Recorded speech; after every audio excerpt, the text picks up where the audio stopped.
are a family. We treasure our community. And we're an experience for you to discover. Discover. Discover. Discover. The heart of the Georgia mountains. The heart of the Georgia mountains. Discover the heart of the Georgia mountains.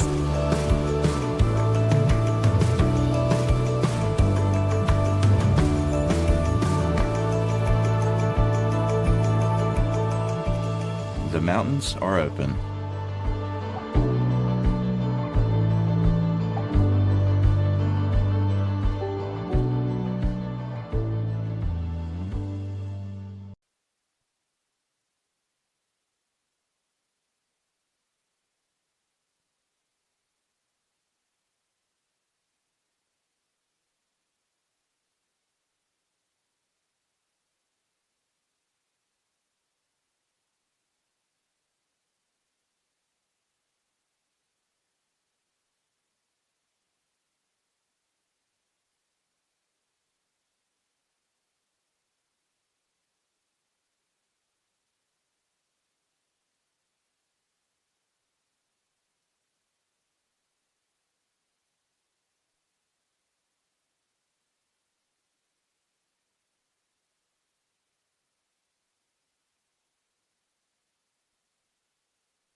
Back with you here in Dahlonega as we are set to get underway here. It's the Nighthawks versus the Trojans on the Nighthawk Sports Network. Both of these teams 2 games over 500. The Trojans sitting at 15-13.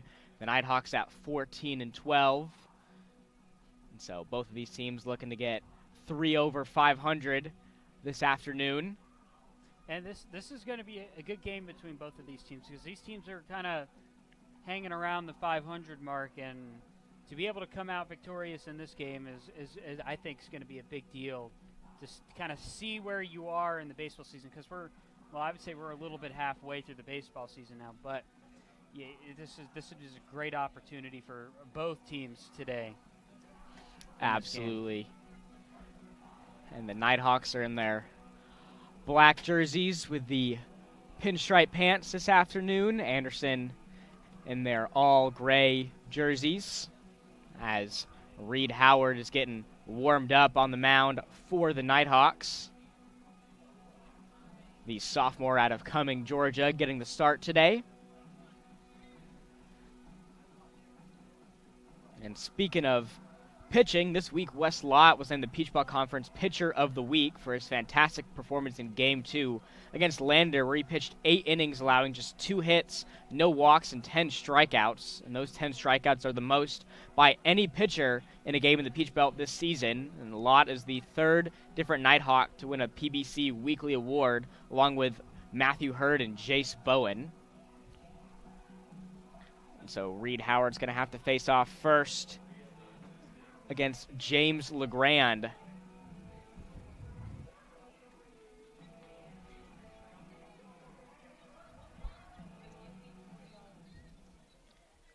LeGrand over in at second base defensively for the Trojans this afternoon.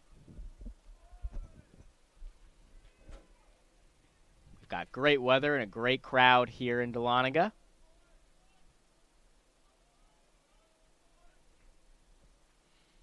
And the first pitch from Howard is going to be low for a ball. Time is 5:02 as that first pitch is sent in.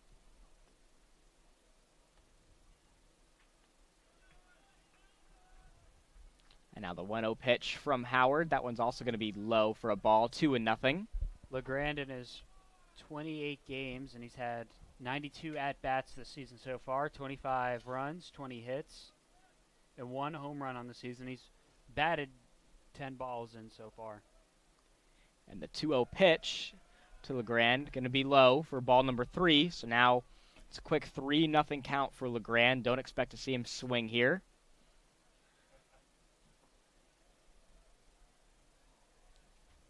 And the 3-0 pitch.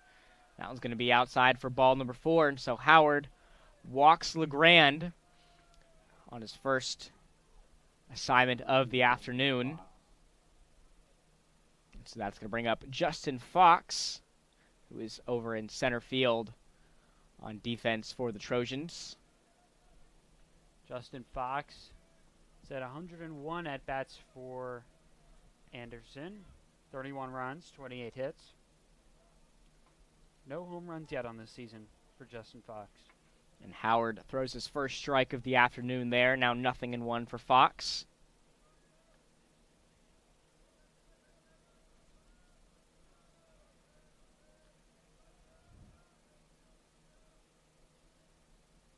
And the 0-1 pitch, that one's going to be high for a ball. Now 1-1.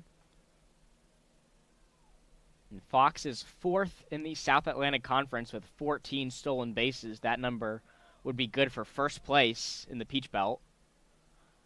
So he's definitely a dangerous player when he's on base.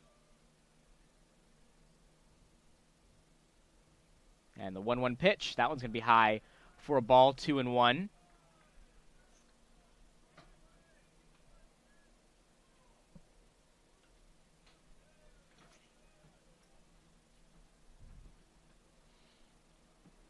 Trojans have showed some good plate discipline so far to start out this one. And the 2-1 pitch, that one's going to be popped high into the air over in the direction of the Nighthawks dugout. Yeah, that kind of landed in a dangerous area and a not common area you normally see, landing right out in the dugout, and that's kind of a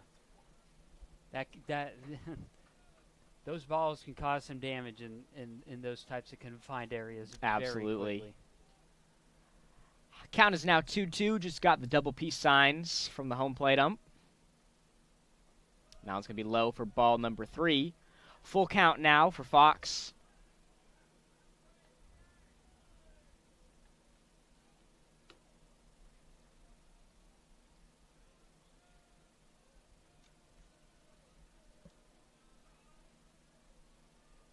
And the 3-2 pitch from Howard. That one's going to cut it close for ball number 4. And so now Howard has walked 2 straight batters for North Georgia, and Coach Cantrell is going to step onto the mound and have a conversation here with his pitcher, try to calm him down. North Georgia playing an out-of-conference game today and an out-of-conference game tomorrow, and this is going to be big for these 2 games are big for North Georgia, playing out of conference opponents, getting some out-of-conference wins. Could bring them up to 16 and 12 overall if they come out with the 2 wins. But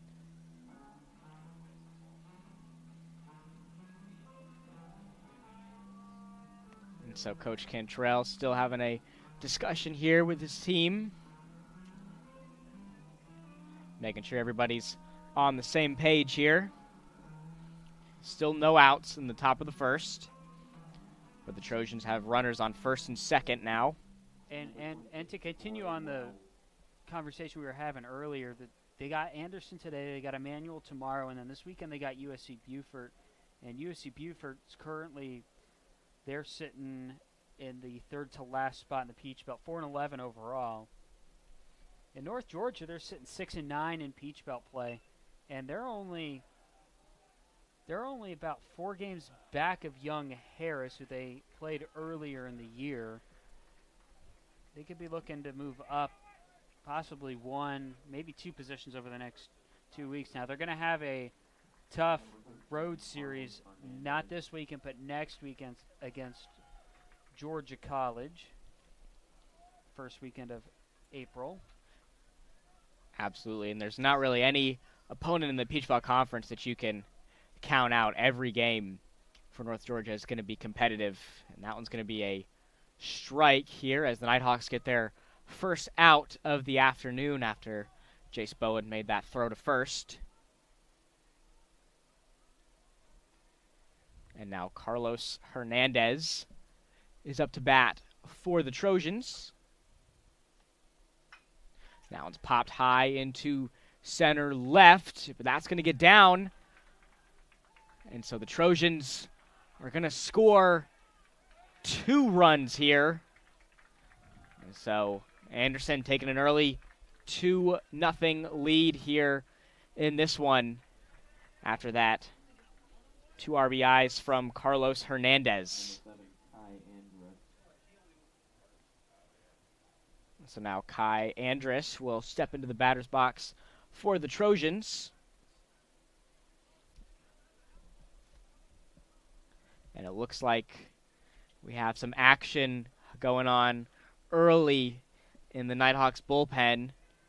Yeah, and this is interesting thing too, and this comes with playing midweek games in college baseball, is especially when it comes to pitching, because you want to save your best guys for the weekend, because those are the 3-game series. These midweek games are normally not seriesed in any way. They're just one-off games that you're playing. So North Georgia's got a game today, and they've got a game tomorrow. So you gotta, it's an interesting way to look at things. Is you gotta save that pitching for later in the week, because you want to have your stars out there in a 3-game series compared to a 1-game or 2 1-game series midweek.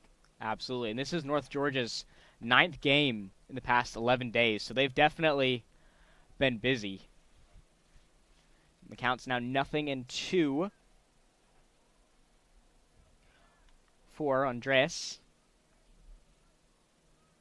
And you mentioned it has been a busy stretch for North Georgia, because we just had our spring break, and I know we were chilling on spring break, but the North Georgia team, not only do they have academics in the classroom, and then during spring break, where they really don't get as much of a break as, say, the normal student body, normal student body of North Georgia does, because they played 3 games this past weekend, and then they played 2 midweek games, and then they played a whole 3-game series the first weekend of spring break. So they're when they get to this stretch of the year, it's so busy. It's, you're in a routine, so you really don't have time to just sit there and just be able to take back and relax like most of us did last week during spring break. It's a go time for North Georgia. Absolutely. That one's going to be popped high into shallow right. That's going to be caught by Connor Frost for out number 2. And over the break, North Georgia had a very, very tough matchup against the 6th-ranked team in the nation, Columbus State. And they had some issues with the weather as well, and so they're coming off some hard-fought games over the North Georgia spring break. And now up to bat is Luke Poole. And the Trojans have 1 runner on first. And he swings and misses there, so 0-1.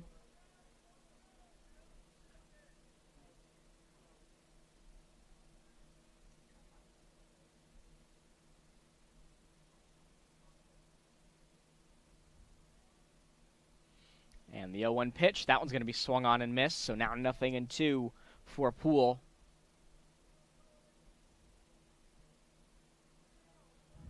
Nighthawks trying to get out of this one, bring it to the bottom of the first to try to even the score here after the Trojans take an early 2-0 lead here in the top of the first. And the 0-2 pitch, that one's going to be popped into right, but it's going to be caught for out number 3, and that's going to take us to the bottom of the first, where Jace Bowen is going to lead things off for the Nighthawks when we come back. Trojans up 2-0 in this one. You're watching North Georgia Baseball on the Nighthawk Sports Network.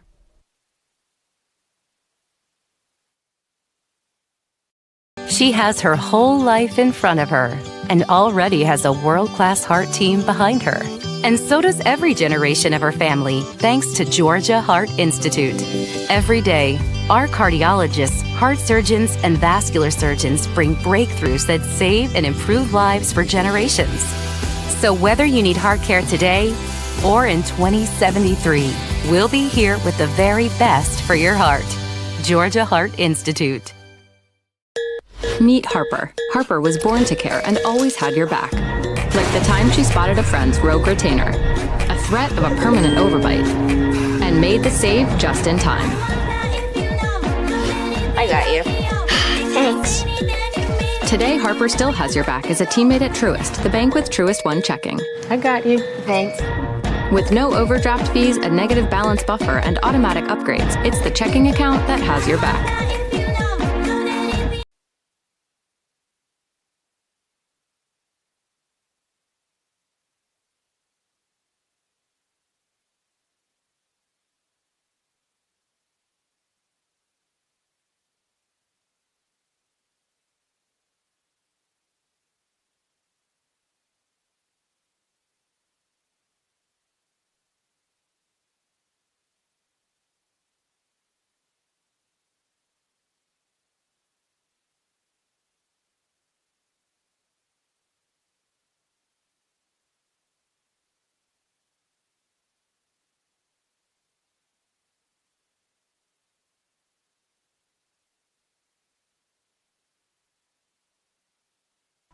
Back with you here in Dahlonega, where the Trojans hold an early 2-0 lead. We're in the bottom of the first, where Jace Bowen is going to lead things off. And Bowen has not shown any signs of slowing down to the plate for the Nighthawks. He's still atop the Peach Belt Conference in batting average, sitting in second, batting .400. And he's first in the conference with 42 hits, which is surprising because you would think a lot of these freshmen on the North Georgia squad not used to the long grind of a college baseball season. And I know we were discussing Coach Cantrell over the break.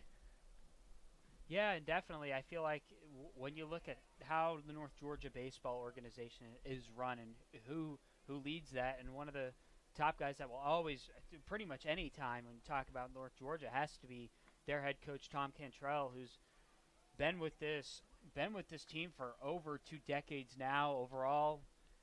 In his career with North Georgia, has 805 wins, and there's not many coaches out there, whether it's professional, collegiate sports, that you could really say, yeah, I've been a head coach of whether it's a baseball program, a football program, basketball program, being a head coach for 20 years, and I think he's the right guy for this program. And if you're a freshman, we were talking about this in the break, we got breaks last week.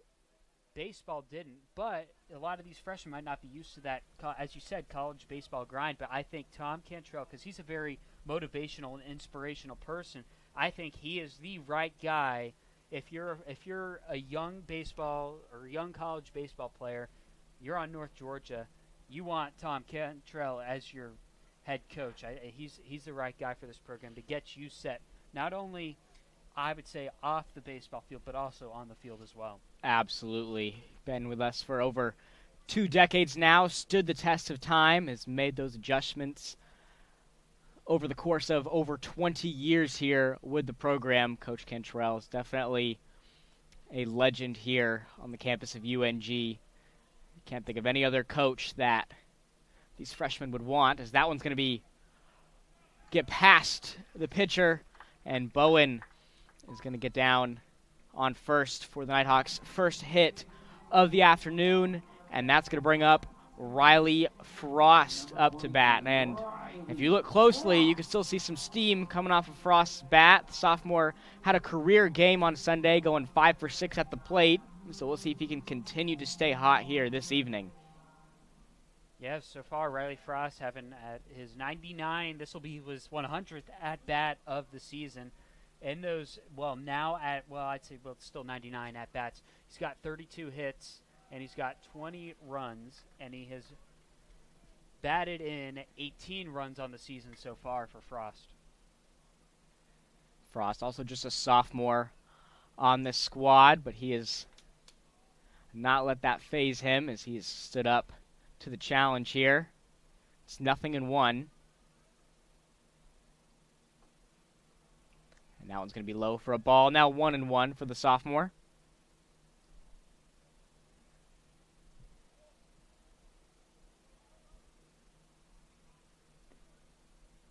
And he's got his brother Connor Frost on deck, the senior. Frost and Frost Company, both out of Roswell. And the steal attempt there from Bowen, and he's not going to get there on time. So the Trojans able to get the first out here in the bottom of the first. It's now a 1-1 count for Riley Frost back at home plate.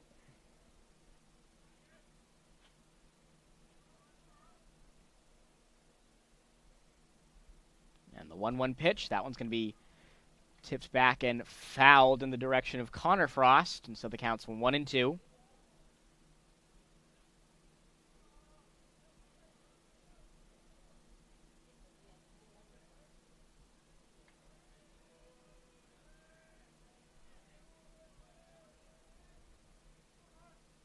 And the 1-2 pitch to Riley Frost, that one's going to be grounded into shallow right, and the throw to first, well on time for out number 2. And so now that's going to bring up the senior Connor Frost. Number 9, Connor Frost. Connor Frost on the season is in his 81 at-bats. It's 21 runs, 18 runs, and he's batted in 15 runs on the season. Frost is senior on the squad. He's been around the block a few times. He knows that he's not going to get that week off break in the middle of the season. The count's now 0-1 for him.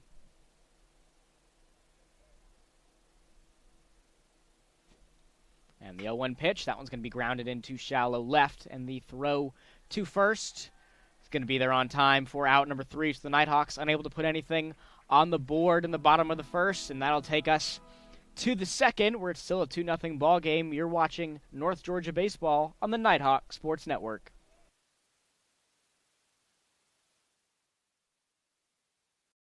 Greatness. Greatness is defined as striving to succeed. It is giving everything you have to achieve your goals. It's not defined by the numbers of games you lose, the numbers of shots you miss, but it's the risk in failing that will define your greatness. You earn it by showing up early, by pushing yourself every day, by working harder than everyone else. And when you've reached that point of giving up, you don't. Most people are good, others are great. Find your greatness. How do you create something that's different than everyone else? You do it differently than everyone else. Here at Copeland Creative, we specialize in telling captivating stories of wild people, wild things, and wild places. We don't just capture the story, we immerse ourselves in it. We are a diverse, multi-talented media house based in North Georgia, and if you have a story that needs told, we want to help you tell it.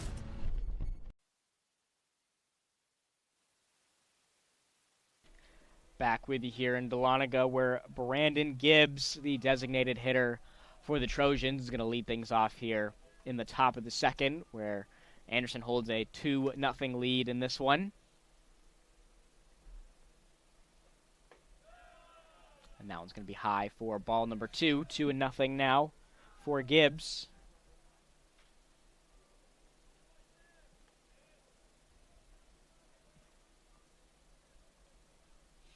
And the 2-0 pitch. That one's going to be high and right for ball number 3. So now 3-0 count for Gibbs. As we mentioned earlier, there's some action going on in the Nighthawks bullpen. Some pitchers getting warmed up. Gibbs on the season so far has had 20 at-bats, 8 runs, and 9 hits in his 20 at-bats so far this year for Anderson. And the 3-1 pitch. That one's going to be ball number 4. And so Gibbs is going to be walked.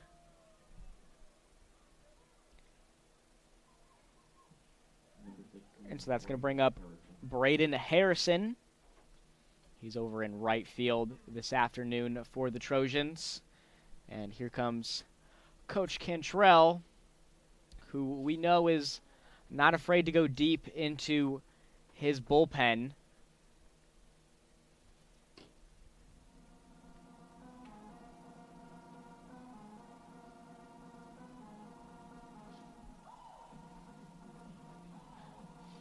Don't think we'll see a pitching change quite yet. You got 2 pitchers warming up in the bullpen, from our vantage point at least. And so Coach Cantrell making sure everybody's on the same page here, trying to calm down Howard. As Anderson holds an early lead here in this one. Definitely don't want them to extend their lead any further here, and that is going to be the end of the day for Reed Howard.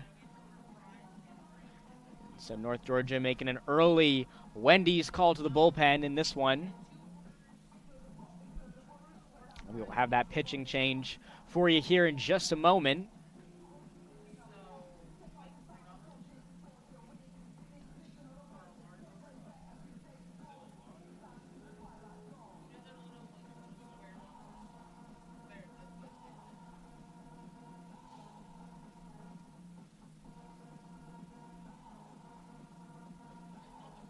So Coach Cantrell making the pitching change here. Making sure he gets on the same page with Jack Davis. And that's going to be number 31, Jarrett Bales.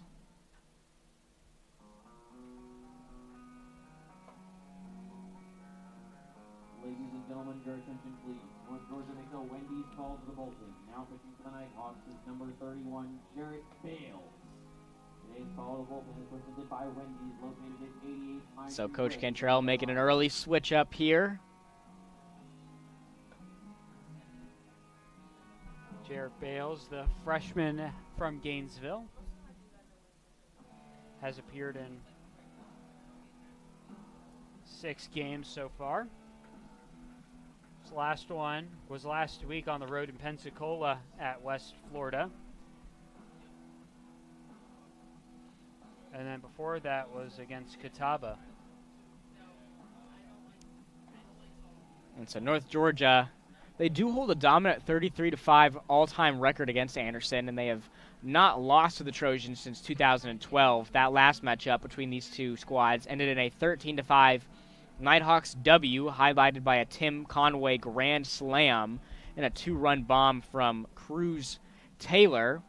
But the Trojans have different plans here. As we mentioned earlier, both of these teams with similar records, sitting at 2 games over 500. Yeah, and as you say that, you know, you look at the all-time stats, 33-5, but these teams are more even than they have been in recent time in similar records. So you kind of, just at the moment, you have to throw that overall record out, and you have to really focus on this game, on where these organizations are headed.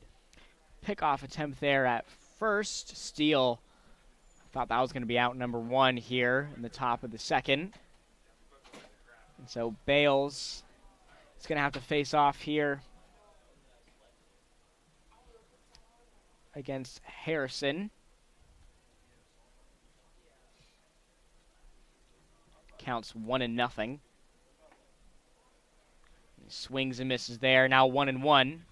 Braden Harrison's up to bat for the Trojans, and the Trojans aren't a big home run team, as they have only gotten 5 home runs on the season so far. Harrison leads the team in home runs with hitting 2 home runs so far this season. So we'll see what Jarrett Bales can do here to contain the home run leader for the Trojans. And that one's going to be outside for ball number 2. 2-1 now for Harrison.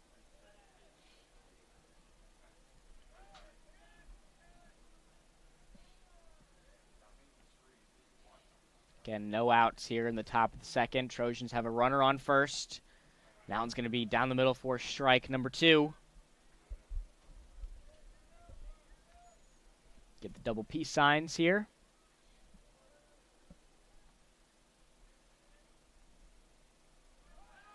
Another pickoff attempt at first.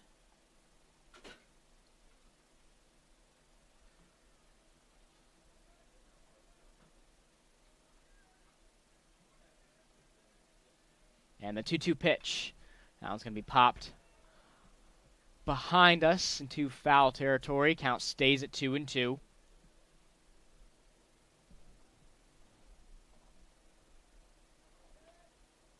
Harrison's got Kevin Sosa on deck, who will round out the batting order for the Trojans. And the 2-2 pitch.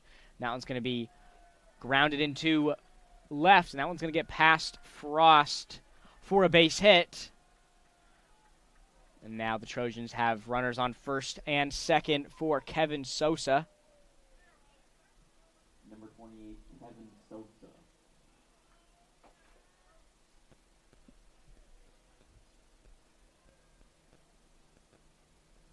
And still no outs here in the top of the second. This will be Sosa's 25th at-bat on the season, and in his 24 previous at-bats, he's gotten 6 runs and 7 hits.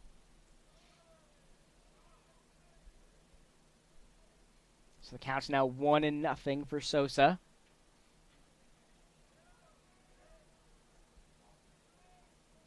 Shows bunt there, but that's going to be inside of the zone for a strike. 1-1.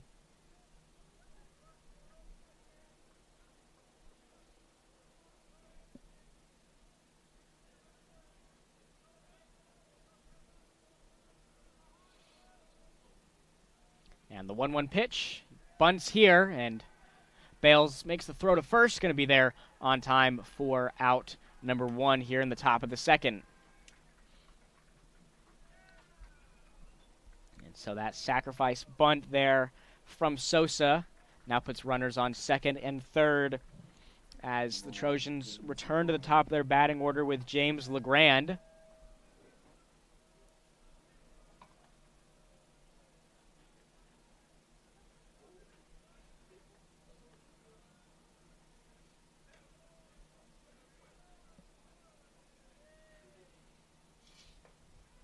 Now it's going to be inside for a strike, 0-1.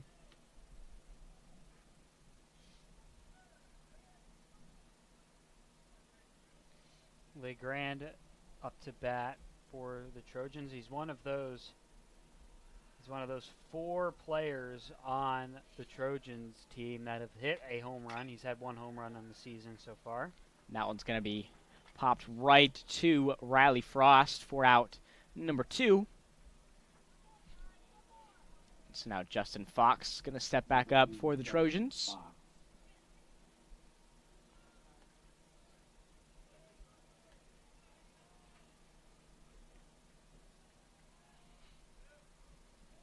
And Justin Fox is 2nd overall for Anderson University in hits this season. He's got 28 hits and 31 runs on the season.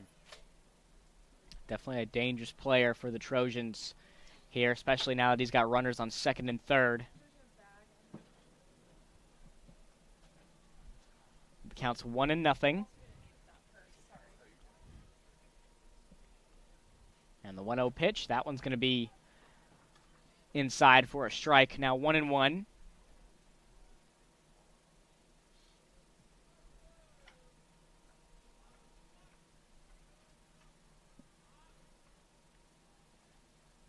And the 1-1 pitch. That one's going to be driven into center.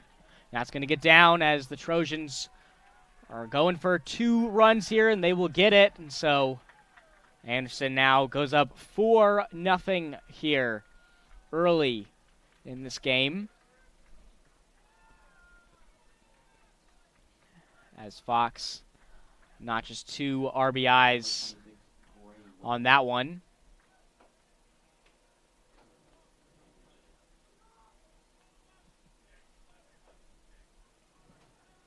And so now Wells going to step back up for the Trojans here.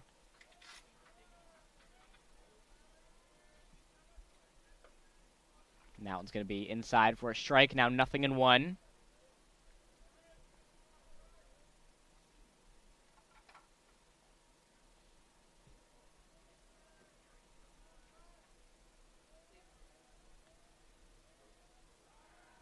Pickoff attempt at first.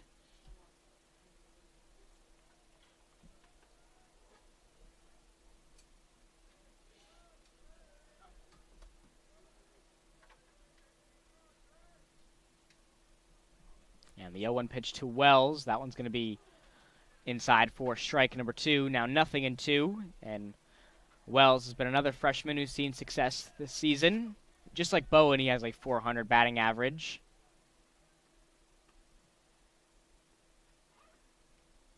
Wells, also being a freshman with Anderson, is also tied for that second spot with Justin Fox, as we mentioned earlier, in hits. He's got 28 hits on the run so far this season. And the throw to second is not going to be there on time. And Riley Frost thought that the throw from Jack Davis was going to get there on time, but the ump calls him safe. So now runners are on. Just a runner on second for Gray Wells. And the 1-2 pitch, that one's going to be grounded back to Riley Frost, and the throw to first going to get there on time, but not before the Trojans can put up 2 more runs, and it is an early 4-0 lead for Anderson University, and Justin Bailey is going to lead things off for the Nighthawks. When we come back, you're watching North Georgia Baseball on the Nighthawk Sports Network.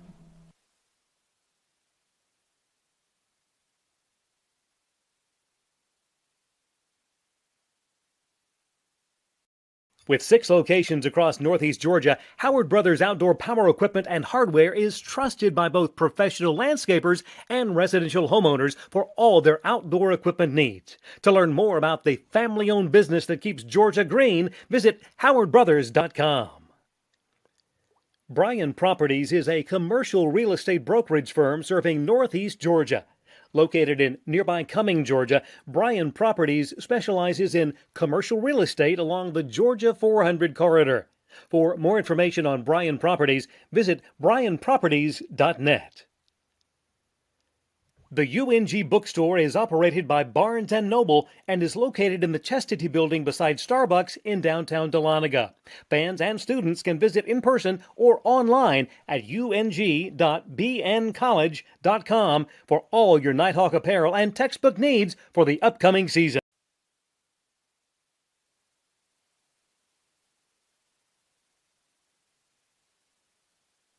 Back with you here in Dahlonega. The Nighthawks find themselves down early, 0-4 in this one, as the senior Justin Bailey is going to lead things off for the Nighthawks. And as we mentioned earlier, Nighthawks hold a 33-5 all-time record against Anderson, but that doesn't seem to faze the Trojans at all in this one. No, it doesn't. As I mentioned earlier, like when you go into these games that you guys are, both teams are pretty much even records, and even better that they're both above 500.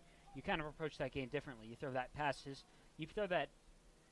past history out, and then you look at it this way. You look at it, all right, we're in the current, we're in the now, and we're looking more towards the future than we are from past results. And now the count is 1-1 for Justin Bailey, and Bailey has definitely been a spark here for the Nighthawks, especially when they're trying to climb back into games. Of course, he had that 2-run bomb in the bottom of the ninth when they played the, at that time, 10th-ranked team in the nation, Montevallo. And that's something you want to see from a North Georgia team, is being able to have that. Not only do you want production from, especially with how young this North Georgia team is, with all the freshmen that they got, normally in the starting lineup. But you also want to see that senior leadership and capturing the moment and being able to come in clutch in big games like that game against Montevallo. And the throw to first, going to be there on time. And so that's going to bring up Brady Skipper, the designated hitter for the Nighthawks this afternoon. And I know we show a lot of freshmen some love here on the broadcast, such as Bowen and Skipper and Bowman, just among some of them. But, of course, a lot of the success this season can also be traced back to the seniors as well, such as Connor Frost and Justin Bailey. You definitely need that senior leadership on the team that's been there at least all 4 seasons, just to be able to help out the younger guys on the team that are just adjusting to how college baseball and how that works compared to making the jump from, making it from high school baseball to college baseball are kind of 2 different things. The count's now quickly 0-2 for Brady Skipper. 1 out in the inning, the 0-2 pitch. That one's going to be outside for a ball, 1-2.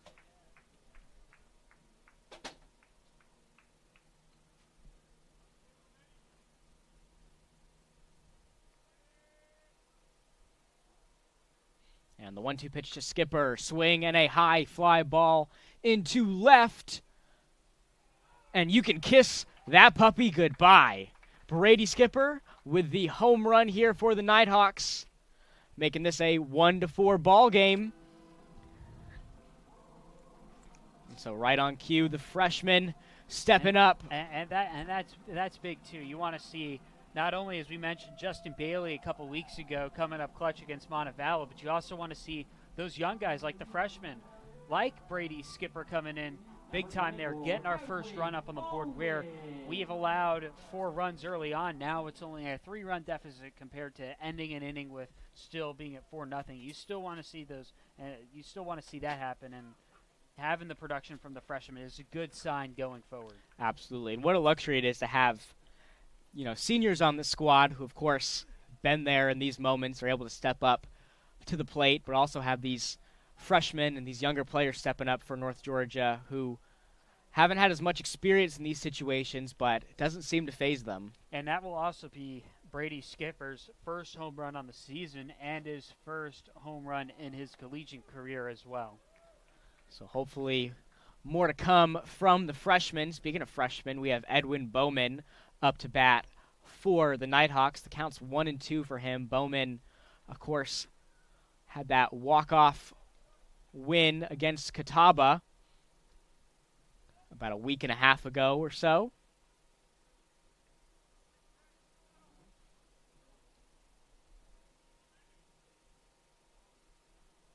Count's still 1-2 for the freshman.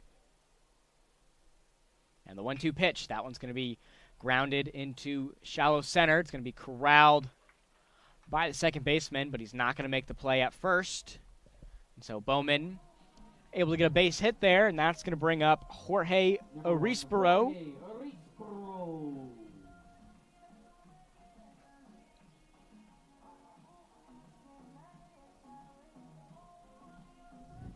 Jorge Arispero on the season has gotten to 7 runs and 11 hits, and has also batted a home run as well.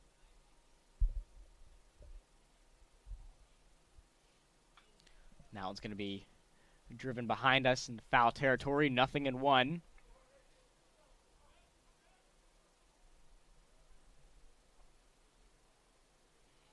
Arisporo's got the first baseman, Mason Steele, on deck. And the 0-1 pitch to Arisporo. He's going to swing at that one, so it's now 0-2 for the sophomore.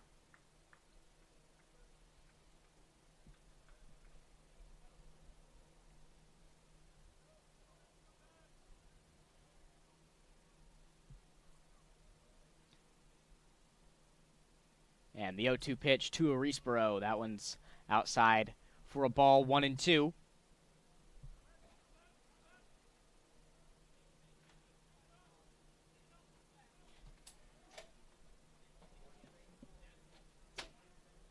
And the 1-2 pitch to Arisporo.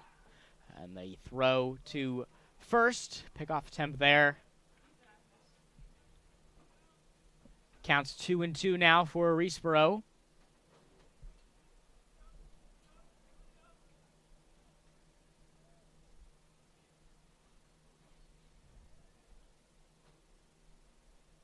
And the 2-2 pitch. That one's going to be tipped and fouled. Count stays at 2-2. So Reesboro battling here, staying alive.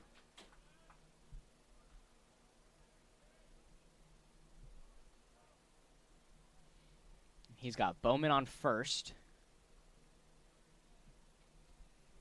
2-2 pitch. That one's going to be high for ball number 3. So Reesboro able to work his way back into a full count. Showing some great plate discipline here on his first appearance of the afternoon for the Nighthawks.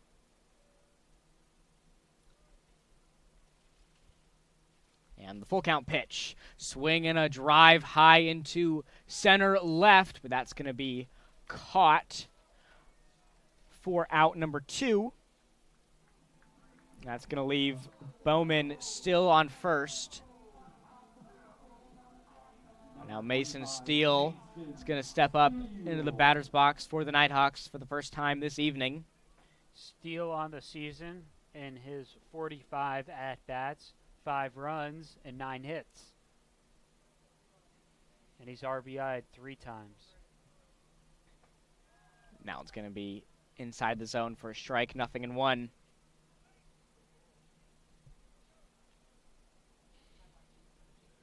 And he's got the man behind the plate, Jack Davis, on deck, who rounds out the batting order for the Nighthawks. The 0-1 pitch to Steele. That one's going to be driven into shallow center, but the play is going to be made at second for out number 3. So the Nighthawks able to get back into this one a little bit. It's now a 4-1 ball game after that solo home run from Brady Skipper. You are watching North Georgia Baseball on the Nighthawk Sports Network.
Back with you here in Dahlonega, where Carlos Hernandez is going to lead things off for the Trojans. They find themselves up 4-1 here in the top of the third.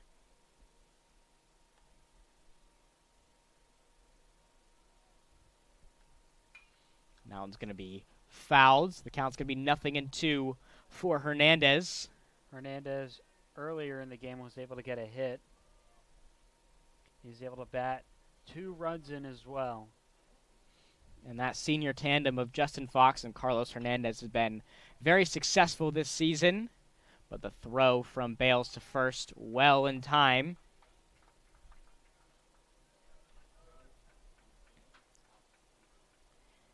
And so that's going to bring up Kyle Andres.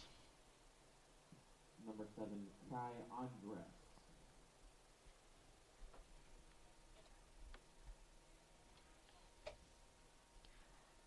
Andres is 0 for 1 so far today.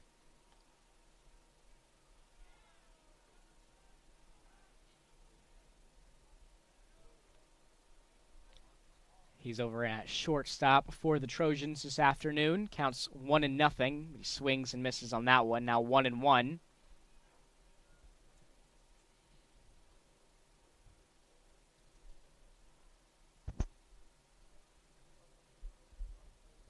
And the 1-1 pitch from Bales. That one's going to be swung on and missed again. So now 1-2 for Andres.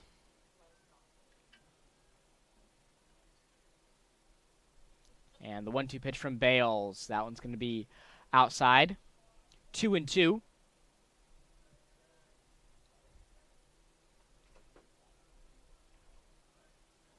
Bales trying to work quickly here. The 2-2 pitch. That one's going to be popped high into shallow right.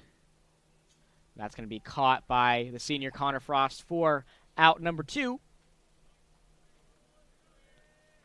And that's going to bring up Luke Poole back into the batter's box for the Trojans.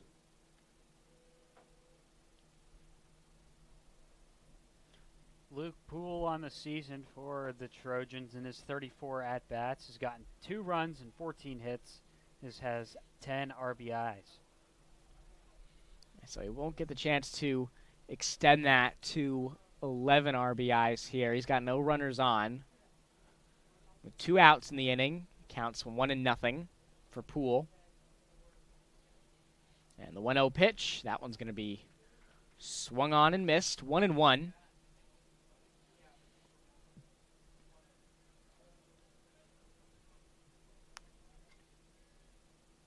And the 1-1 pitch, that one's going to be popped into right foul territory. It's going to go over the fence here, so the count's 1-2.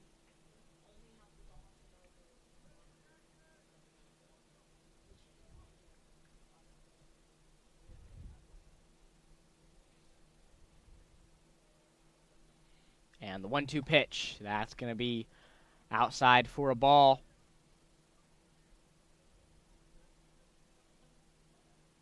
And Deuces are running wild at the Steiner. The 2-2 pitch from Bales. Swinging a drive into center. But that's going to be caught by the senior Justin Bailey for out number 3. And so the Trojans unable to put anything on the board there in the top of the third. We will return for the bottom of the third in just a moment. You're watching North Georgia Baseball on the Nighthawk Sports Network.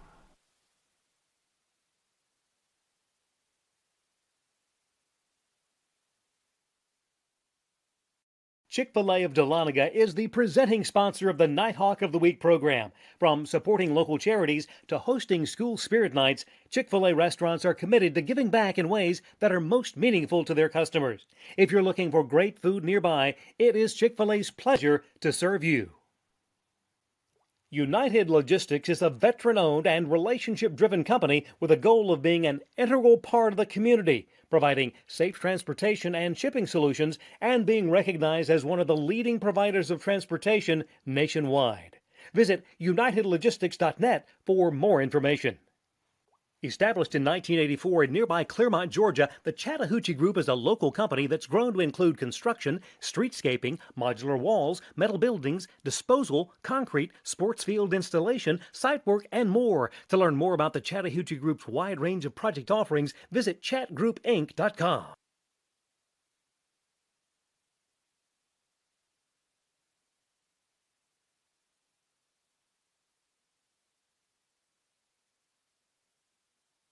Back with you here in Dahlonega, where the man behind the plate, Jack Davis, is going to lead things off here for North Georgia.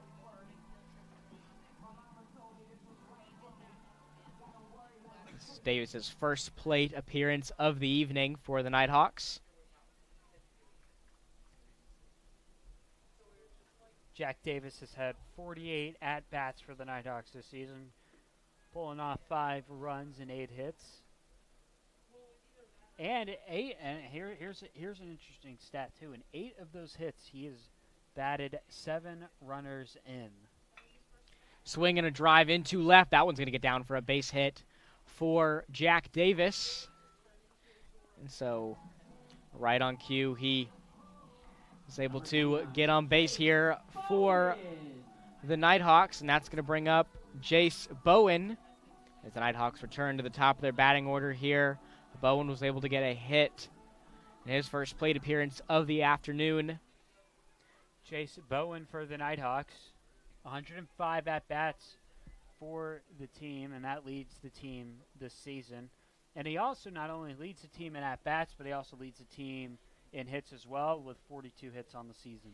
Absolutely. He also leads the Peach Ball Conference entirely with hits, with those 42, now 43, after he registered a hit in his first at-bat this afternoon. And that's what you want to see out of the freshman. I mean, not only leading the team, but leading the conference as well. That's a big thing for not only him, but for North Georgia as well. Absolutely. He is in for a fantastic collegiate career. He's off to a great start. He now sees a 2-0 count from Davis. Now a 3-0 count.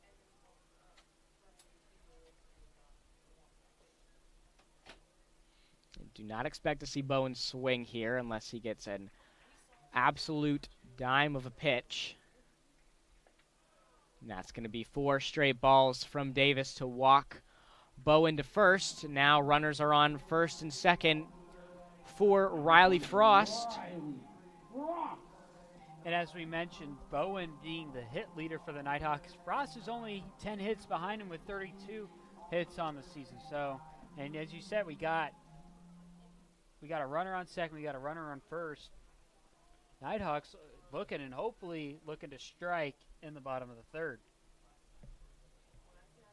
As we mentioned earlier, Riley Frost had a career game going 5 for 6 in his last game for North Georgia. He sees a strike go by him there, 0-1.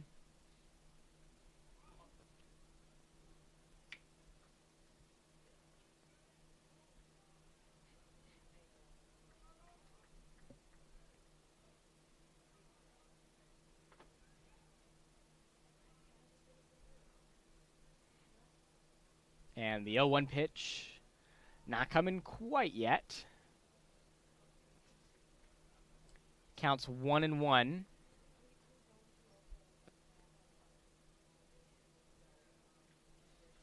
so now Davis is going to have a conversation here with Hernandez as they try to get on the same page here. A little bit of dangerous territory here as they have to face off against the red-hot Riley Frost with 2 runners on, no outs in the bottom of the third. And so Hernandez and Davis get on the same page here. Counts still 0-1 for Riley Frost.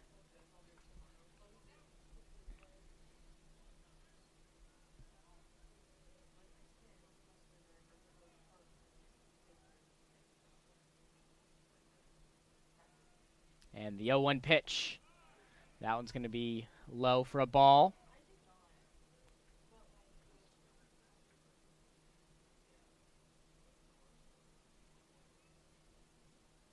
And Riley's got Connor Frost on deck.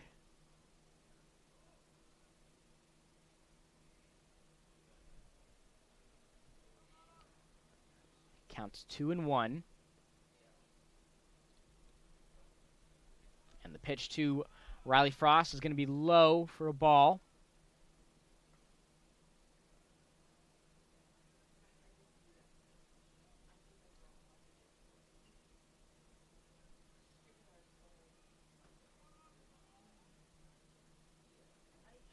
Counts 2-1.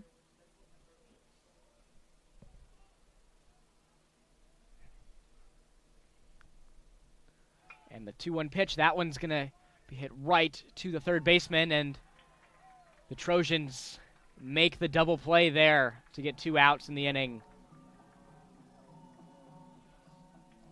As that one was hit right to Sosa over at third, and he was able to make the throw to first, where Wells was able to make the catch for 2 outs in the inning.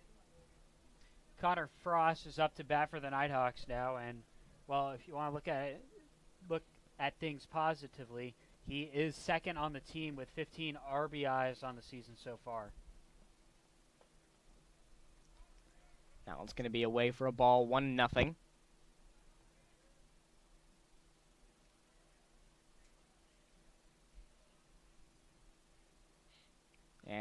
Coach Cantrell going with two seniors back-to-back in the batting lineup for the Nighthawks as he's got Justin Bailey on deck.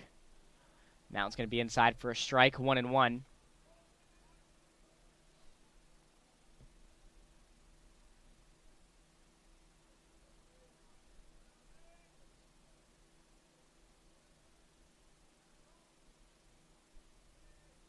Nighthawks still have a runner on second. And the 1-1 pitch is going to be outside for a ball, 2-1.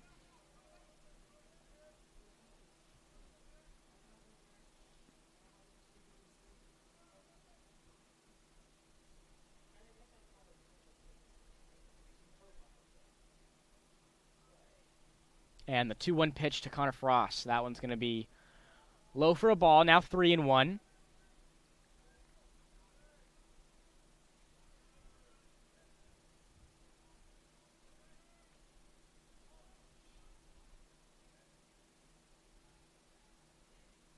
And the 3-1 pitch to Frost. That one's going to be grounded into shallow left with the throw to first on time. And so the Nighthawks unable to put anything on the board there in the bottom of the third, and that'll take us to the fourth, where the Trojans still hold a 4-1 lead in this one. You're watching North Georgia Baseball on the Nighthawk Sports Network.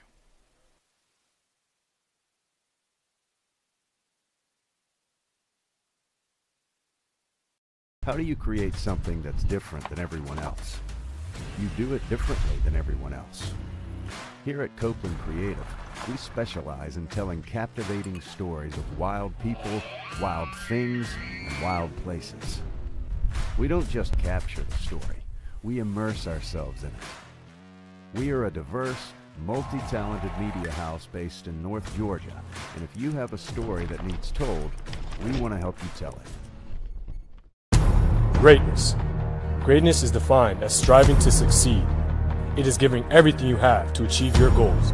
It's not defined by the numbers of games you lose, the numbers of shots you miss, but it's the risk in failing that will define your greatness.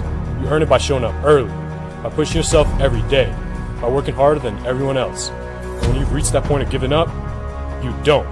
Most people are good, others are great. Find your greatness.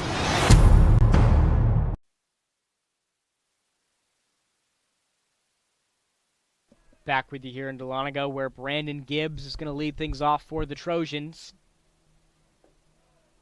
And he sees a ball there, 1-0. The Nighthawks still rolling with Jared Bales on the mound.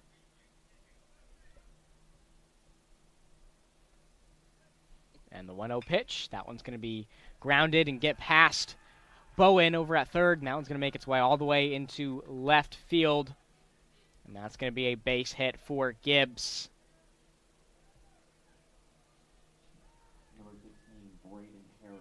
So now Braden Harrison's going to step into the batter's box for the Trojans. He's 1 for 1 on the day, had a hit in his first at-bat this evening.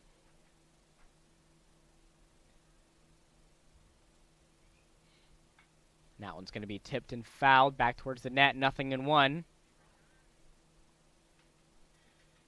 And the Nighthawks, who have had the #1 ranked fielding in the Peach Ball Conference this season, they have struggled a little bit this afternoon as they've seen a couple grounders go past them.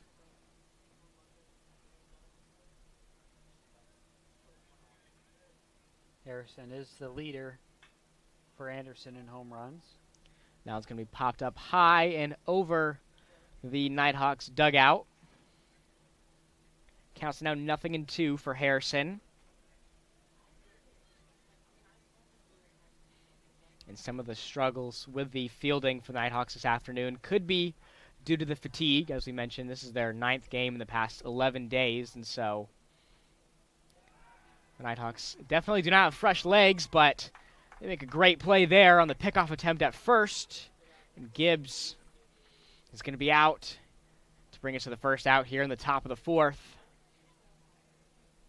So the Nighthawks showing no signs of fatigue there. Great heads-up play to get the first out in the top of the fourth. It's always good to stay, you want to stay sharp throughout a whole game. And that one's Swung on high into center field. That's going to be caught by the senior Justin Bailey.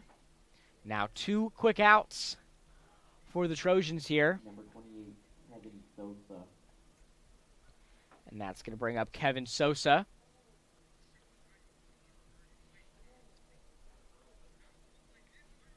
And Sosa grounded out in his first appearance this afternoon. And he sees a strike there, 0-1.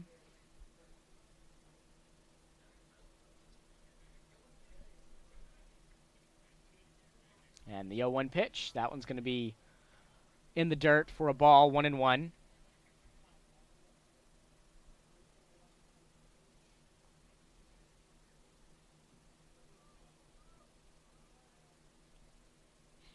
And the 1-1 pitch to Sosa, swing and a drive. That one's high into right foul territory, but Mason Steele's going to make the play for out number 3. And so it is still a 4-1 ball game here at the Steiner. Trojans still on top, and the Nighthawks will have a chance to respond in the bottom of the 4th when we come back. You're watching North Georgia Baseball on the Nighthawk Sports Network.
Back with you here in Dahlonega, where the senior Justin Bailey is going to lead things off for the Nighthawks.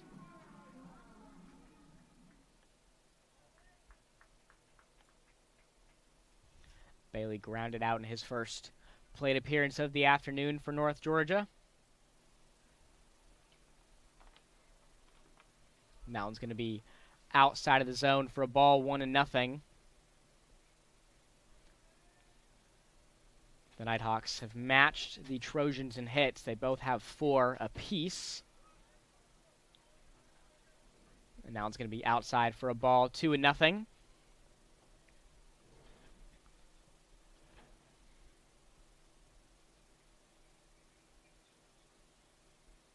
And the 2-0 pitch to Bailey. That one's going to be inside for a strike. Now 2-1.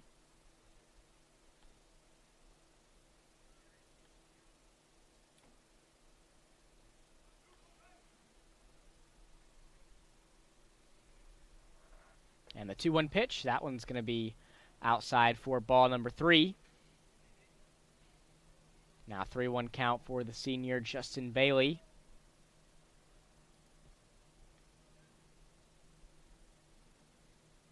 And the 3-1 pitch, that one's going to be outside for ball number 4, and so Bailey's going to be walked to first, and that's going to bring up the home run man, Brady Skipper, back up to the plate for the Nighthawks.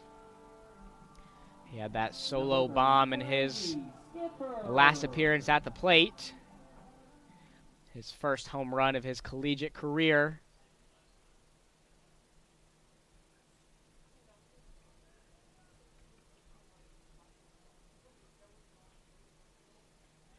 Now it's going to be inside for a strike. 0-1.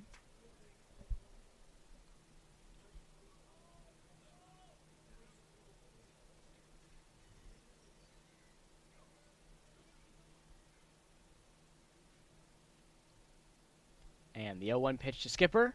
That one's going to be driven high and behind us. Now 0-2 for the freshman.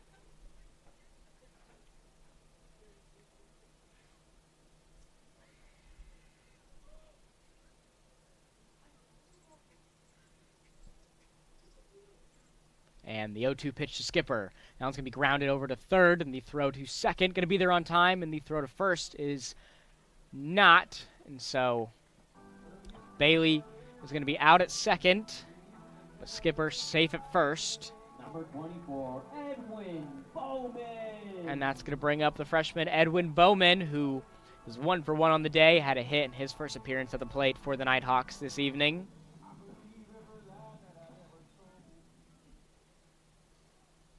Bowman's one of 8 players on the Nighthawks to get a home run this season. He sees a strike go by him there. 0-1.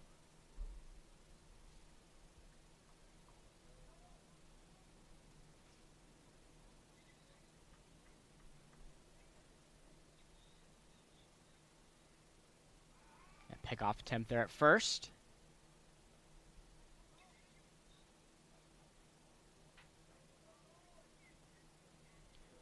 As we mentioned earlier, Bowman had that walk-off in the bottom of the 11th against Catawba to give the Nighthawks the win. And that one's going to be hit into right foul territory, 0-2. And so we definitely know that Bowman's capable of stepping up here in these big moments for the Nighthawks.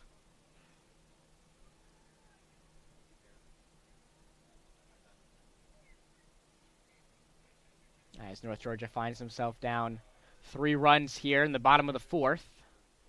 1 out here. And the 0-2 pitch to Bowman is going to be outside. Counts 1-2.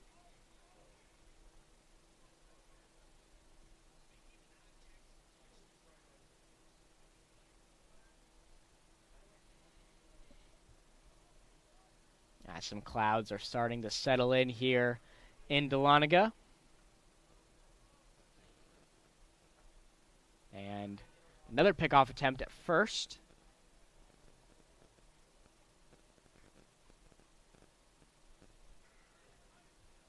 Count still 1-2 for the freshman.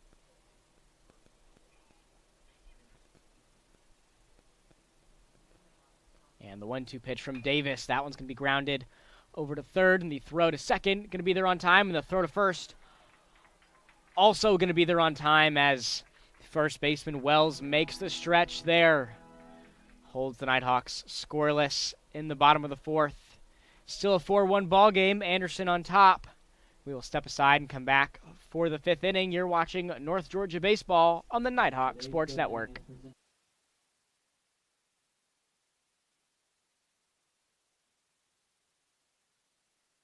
How do you create something that's different than everyone else? You do it differently than everyone else. Here at Copeland Creative, we specialize in telling captivating stories of wild people, wild things, and wild places. We don't just capture the story, we immerse ourselves in it. We are a diverse, multi-talented media house based in North Georgia, and if you have a story that needs told, we want to help you tell it. Greatness. Greatness is defined as striving to succeed. It is giving everything you have to achieve your goals.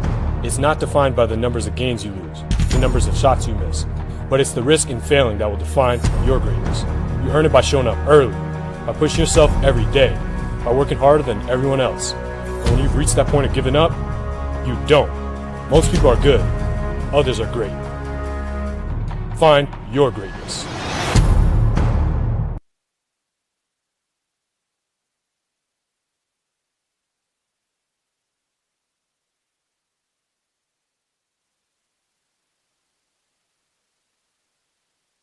Back with you here in Dahlonega, where the Trojans return to the top of their batting order with James LeGrand leading things off for Anderson. He sees a ball go past him there, 1-0. And as we mentioned earlier, North Georgia baseball staying busy over spring break, and so is North Georgia men's and women's basketball as their seasons came to an end after the women's team fell to Wingate in the opening round of the NCAA Division II Southeast Regional. The men's team ending their historic season in the semifinals to Lincoln Memorial. And even though their seasons are over, superstars Caroline Martin and Frank Champion continue to rack in the accolades. Martin was recently named to the All-American Honorable Mention by the WBCA in the Division II CCA Southeast All-Region Honors, and Champion being named the Division II CCA Southeast Region Player of the Year, a first-team All-American, and an NABC first-team All-Southeast District Honors, as that one's going to go over the wall, but just in foul territory, and so the count's now 2-2. And so, Devin, after two terrific outings from both the men and the women, what are you most excited to see from them next season? Well, for the men and the women's basketball teams both making the tournament, it's a good feat to make, and give a quick shout out to the men's basketball team as well. Their first time to make it into the NCAA tournament, and they were able to pick up a win. And also, the women's basketball team, they're letting us know that they're still there too. Although their season wasn't, I guess you could say, as successful as the men's was, but they're still hanging around there, making the tournament. It's not an easy feat to do that. Now it's going to be driven into center right, and Bailey unable to make the play as he hits the wall, but the throw to second, not there on time. And so that's going to be a base hit here for the Trojans, still with no outs in the inning to bring up Justin Fox. And to continue our conversation about the basketball teams, I feel like that North Georgia is in a very good position where basketball teams now, both of them are kind of properly aligned now. So now, because historically, in more recent memory, a lot of it's been the women's basketball team, but now the men's team's in the mix, and it feels like we've got a much more unified basketball program at North Georgia, which I think is a good thing to have, especially in the long run. Absolutely, and the women's team last season had a historic run to the Final Four. They slipped a little bit this season, but Coach Buffy's teams, you can never count them out. This was their 6th consecutive trip to the NCAA tournament, and as you mentioned, the men's team with the highest win percentage in program history during the regular season. And so now it's great to have both the men's and the women's team on the same page here at North Georgia. And the count is now 3-0 for Justin Fox. I do not expect to see him swing here. And I know that we were just on break this past week. Were you able to catch the games that were broadcasted for the NCAA tournament? Yeah, and I was fortunate enough to be able to catch the first game of the Division II tournament for North Georgia against UNC Pembroke. I was sitting on the beach in Jacksonville Beach in Florida, listening to the radio broadcast of the game, listen to the second half where North Georgia beat number 2 UNC Pembroke 76-58. Absolutely, a great combo. The beach and basketball, you can't beat it. And it looks like North Georgia is going to make another pitching substitution here, and so that's going to be the end of the day for Jared Bales. So we'll have that pitching change for you here in just a second. That's going to be number 3, Zach Green, now on the mound for the Nighthawks, after they make a Wendy's call to the bullpen here. And so Green's going to get in some warm-up pitches here before we resume play. North Georgia makes a Wendy's call to the bullpen. Now pitching to the Nighthawks is number 3, Zach Green. Today's call to the bullpen is presented by Wendy's, located. And staying on basketball, North Georgia's men's basketball team, very young as well. We saw A.J. White receive the Peach Ball Conference Freshman of the Year award. Frank Champion, the Peach Ball Conference Player of the Year. He's just a sophomore.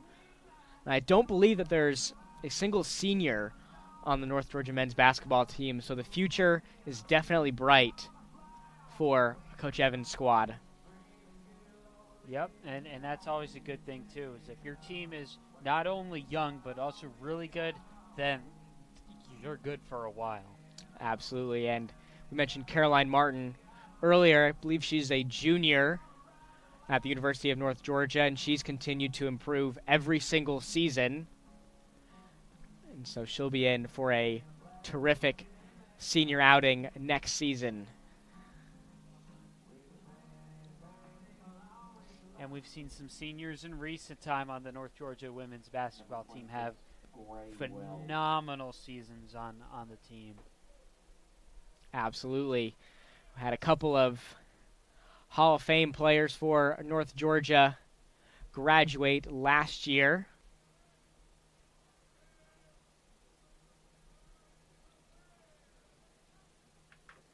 And so Zach Green's first pitch of the evening is going to be a ball as he faces off against Gray Wells.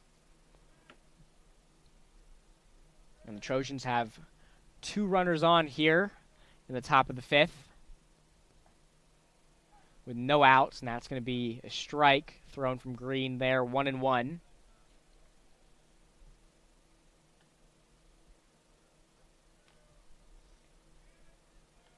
Wells 0 for 1 on the day. He grounded out in his last appearance at the plate. And the 1-1 pitch. That one's going to be driven high into left. That's going to go into foul territory. And a great hustle there from Orisboro, but he is unable to corral that one in. That would have been out number 1 here in the top of the 5th. So the count's 1-2 for Wells. Orisboro almost had that hauled in. It would have been a great catch. He just barely off of the glove.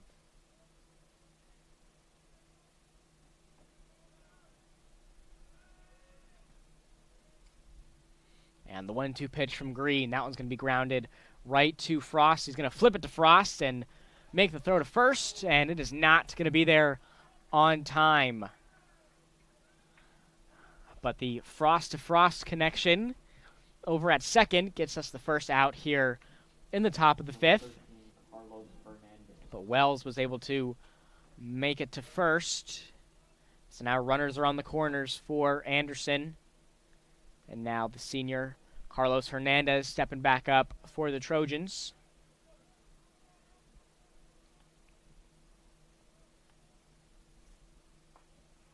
Now it's going to be inside for a strike, 0-1.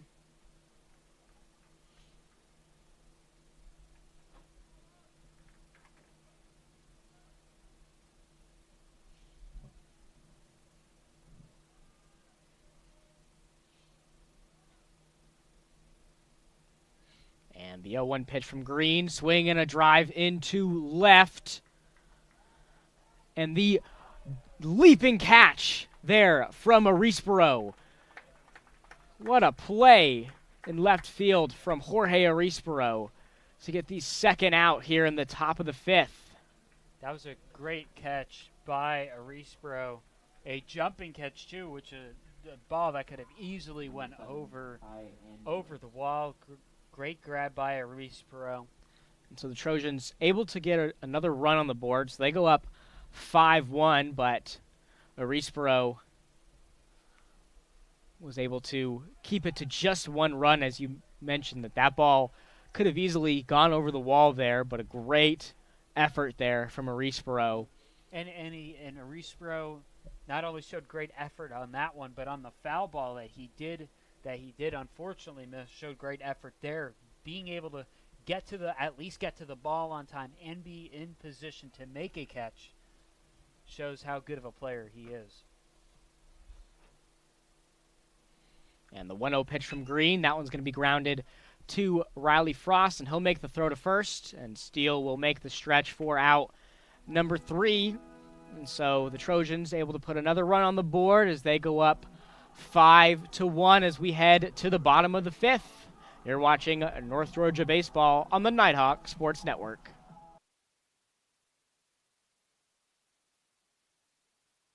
How do you create something that's different than everyone else? You do it differently than everyone else. Here at Copeland Creative, we specialize in telling captivating stories of wild people, wild things, and wild places. We don't just capture the story, we immerse ourselves in it. We are a diverse, multi-talented media house based in North Georgia, and if you have a story that needs told, we want to help you tell it. Greatness. Greatness is defined as striving to succeed. It is giving everything you have to achieve your goals. It's not defined by the numbers of games you lose, the numbers of shots you miss, but it's the risk in failing that will define your greatness. You earn it by showing up early, by pushing yourself every day, by working harder than everyone else. And when you've reached that point of giving up, you don't. Most people are good, others are great. Find your greatness.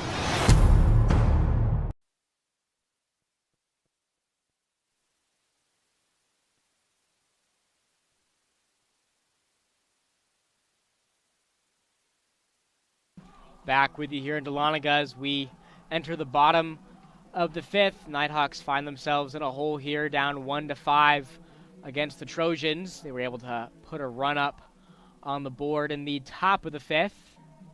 They could have extended their lead even more, but thanks to the efforts of the man in the batter's box for North Georgia right now, Jorge Arispero, was able to keep it to just one run for the Trojans. Arispero right back in action, making that spectacular catch at the top of the inning, and then also making another great catch going out for that foul ball also earlier in that same inning as well. And that pitch from Davis is going to be outside, 1-0. As Anderson still rolling with Davis on the mound. Now it's going to be inside for a strike, 1-1.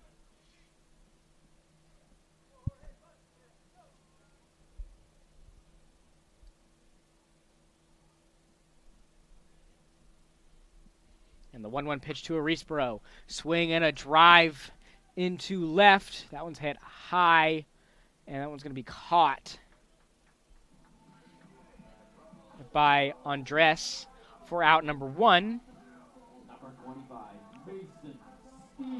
And so now the first baseman, Mason Steele, is going to step into the batter's box for the Nighthawks. He's 0 for 1 so far today.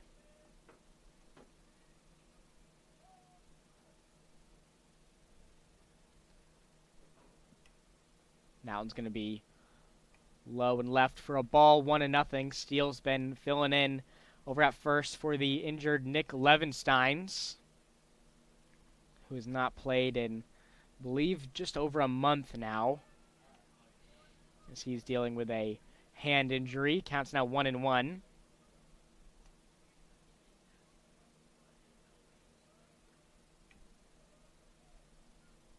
And the 1-1 pitch to Steele. Swing and a drive into right.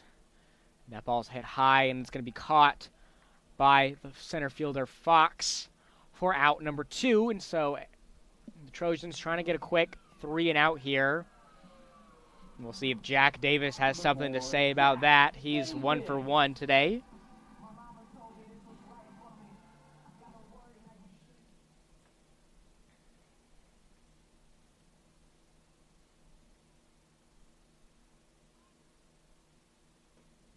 That one's going to be outside for a ball, 1-0.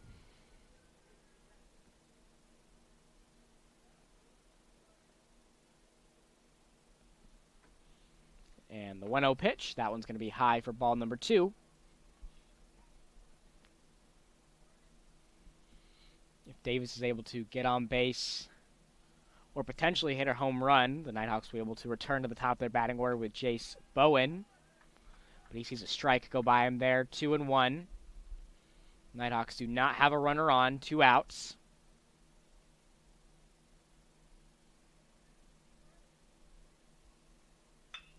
Now it's going to be driven into left, but a great catch there from Sosa over at third to bring us to out number 3, and that's going to take us to the 6th, where it is still a 5-1 ball game. Trojans are on top, and you're watching North Georgia baseball on the Nighthawk Sports Network.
back with you here in Dahlonega, where Luke Poole is going to lead things off for the Trojans. They still find themselves up 5-1 to this one. During the break, a few more people filing in here in the crowd at the Steiner. Some of the North Georgia softball players are filing in here, and with an overall record of 30-1 and a 29-game winning streak, it was only a matter of time before North Georgia softball took over as the #1 ranked team in the country, and Coach Davenport's squads have been on an absolute tear this season, as that one's going to be popped into foul territory, but the great catch there from Mason Steele to get the first out here in the top of the 6th. As we just mentioned, Coach Davenport's squads on an absolute tear, as his teams always sit atop of not just the Peach Belt, but the top 25 in the country as well. And North Georgia softball will look to extend their win streak to 30 with a doubleheader against Lee University over at Haynes and Carolyn Hill Stadium. And first pitch for Game 1 is set for 1 p.m. tomorrow. You can catch coverage of those games right here on the Nighthawk Sports Network. And Devin, I know you've been able to catch some of those North Georgia softball games. And what has been most impressive to you this season? I think one thing that's very impressive is not only scoring just a bunch of runs. That North Georgia team, when we did a game a couple of months ago, or not a couple months ago, but a couple of weeks ago, compared to the rest of the Peach Belt, I believe the second place team was 30, 40 runs behind North Georgia. And and another thing, as you said, 29-game winning streak. North Georgia's last loss was at the beginning of February, on February 4th. It's been 45 days since the North Georgia softball team has lost a game. And I think that's one of the most impressive things you can say as a head coach like Mike Davenport. To be able to hold a streak that long for 45 days, 29 games in a row, that's, in the world of sports, that's just something unheard of, having a streak that long like that. Absolutely. They've been dominant for years and years thanks to head coach Mike Davenport, who's also going to go down as another legendary coach here at North Georgia. He was able to surpass 1,000 wins this past, or a few games ago, I believe, but this season he was able to surpass 1,000 wins. And another thing about Mike Davenport, he's one of the few people to bring a NCAA championship back home to Dahlonega. 2015, that softball team won the Division II tournament, and look, they're #1 this year so far with the rankings coming out last week. North Georgia moving to #2. They're all chasing down, and they're all getting ready, hopefully, to make a run to the mountains in Chattanooga, Tennessee, coming up in late May. Absolutely, and between Coach Davenport, Coach Cantrell, and Coach Buffy for North Georgia women's basketball, they have 3 legendary careers here at the University of North Georgia. I believe they've surpassed a couple thousand wins between the 3 of them at this point in what has just been 3 legendary coaching careers here at the university. Yeah, and that's a key too, is those 3 coaches, whether it's Mike Davenport, Tom Cantrell, or Buffy Burson, they've had long and legendary careers. Long and legendary being the key word, because in a lot of other sports leagues, whether it's collegiate, professionally, or even at the high school level, a lot of coaches, they have a legendary career at said school or said team, but how long is that tenure on average? Not many of them being able to go over 8 or 10 years. There are coaches out there that have had those 20, 30-year careers, but those are rare. And for North Georgia to have 3 coaches at the helm, whether it's baseball, softball, or basketball, is something to be said at this school. Absolutely. And you don't really see quick turnarounds with the coaches here at North Georgia across all the sports. And as you said, it's such a luxury to have not just 1, but 3 Hall of Fame coaches for North Georgia who have been here for years and years and should be here for years and years to come. And looking at the latest statistics, Mike Davenport, head coach of the softball team, has 1,008 wins for North Georgia in the time he's been here.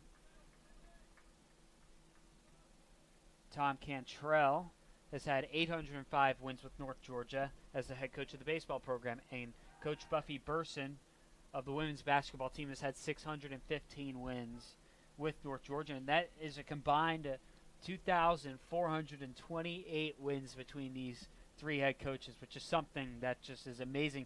Not only just to have one, but three long-term head coaches and successful head coaches at North Georgia, I think is something to be proud of coming out of Dahlonega. Definitely, absolutely. It's a great sight to see if you're a North Georgia sports fan. The count is 1-1 here at the Steiner. 2 outs in the inning. And that pitch from Zach Green is going to be a strike. 1-2 now for Kevin Sosa. He's got a runner on second.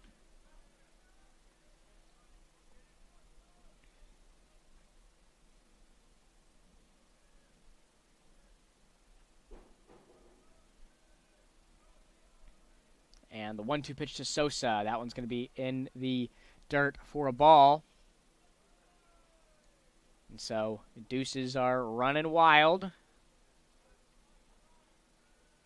2-2 count for Sosa.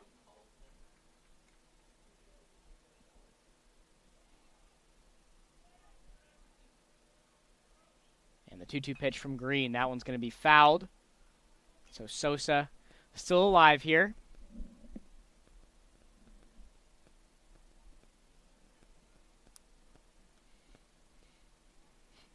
Get those double P signs from the home plate ump as Green gets the signal. And the 2-2 pitch. And that one's going to be just outside. And now it's a full count for Sosa. Big pitch coming up here from Green.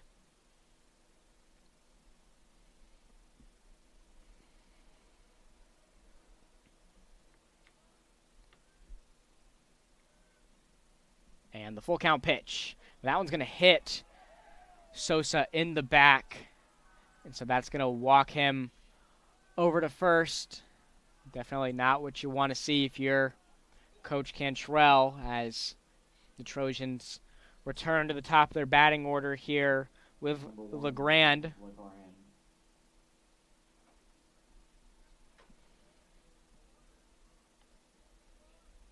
LeGrand 1 for 2 so far today.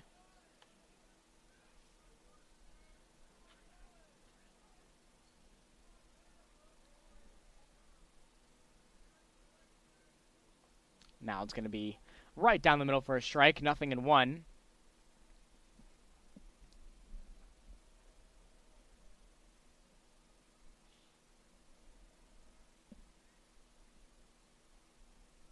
So now runners on first and second for LeGrand.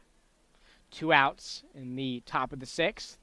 Now it's going to be outside for a ball, 1-1.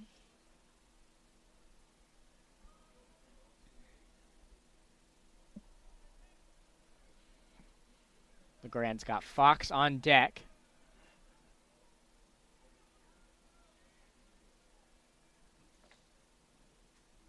And the 1-1 pitch is going to be high.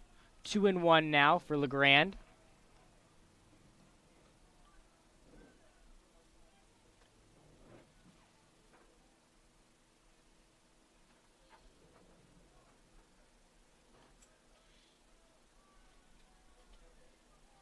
And the 2-1 pitch from Green. That one's going to be tipped and fouled.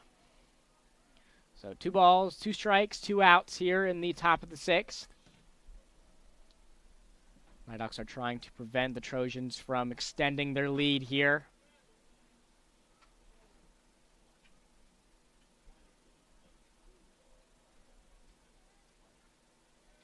And the 2-2 pitch.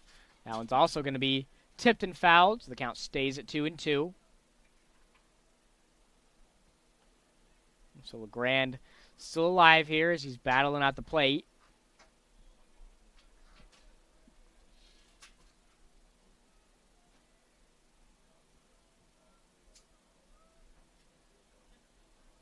And the 2-2 pitch. And that's going to be in for strike number 3. Nice pitching there from Zach Green to take us to the bottom of the 6th. Trojans unable to put anything on the board there, but they still lead 5-1. Let's see how the Nighthawks respond when we come back. You're watching North Georgia Baseball on the Nighthawk Sports Network.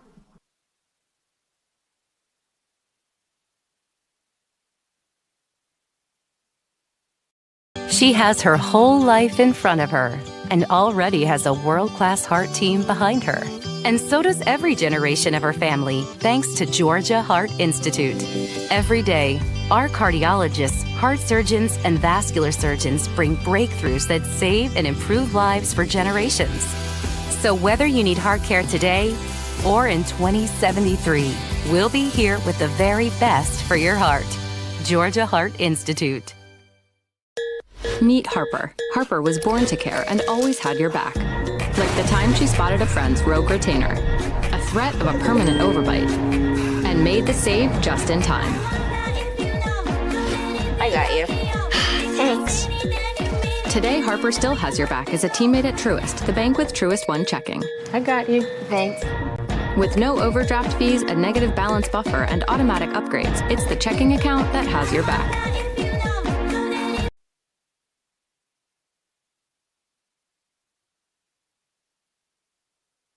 Back with you here in Dahlonega, where Chase Bowen is going to lead things off for North Georgia as they return to the top of their batting order here as they try to mount a comeback, and they find themselves down 1-5 here in this one. And we were discussing North Georgia softball over the break, and I see you have some interesting stats to talk about with that team. Yeah, and normally, we were talking over the break, and I was looking over some other, just kind of based off their wins for the softball team. And normally I don't make a big deal about winning percentage because in reality, unless tiebreakers come in, winning percentage really doesn't really mean all too much in the realm of things. But I will say this is pretty impressive with North Georgia only having one loss, 30-1 on the season so far. They have a 96% win percentage, and that is insane.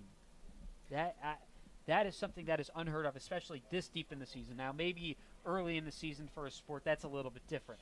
But 96 win percentage, 31 games into a season is impressive.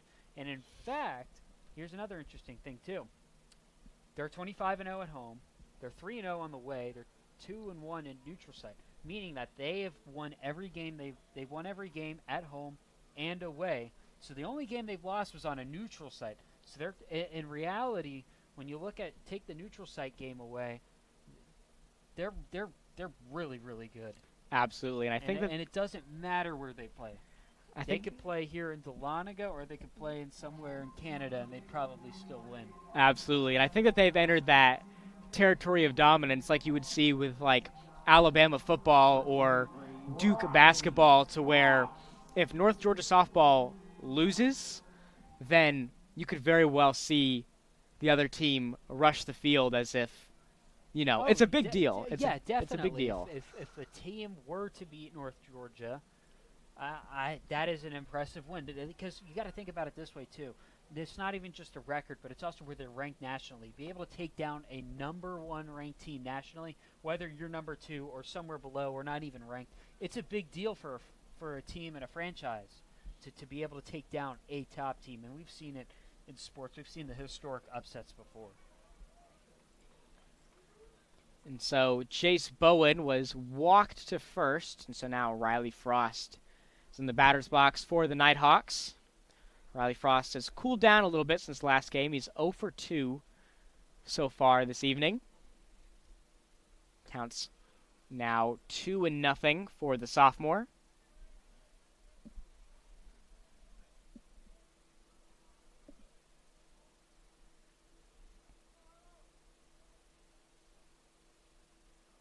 And the 2-0 pitch. Now it's going to be inside of the zone for a strike, 2-1.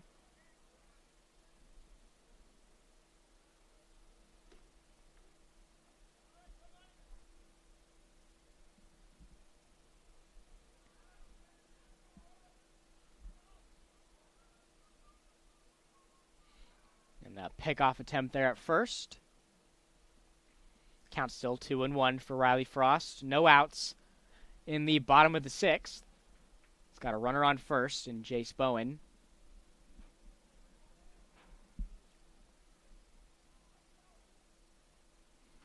Another pickoff attempt,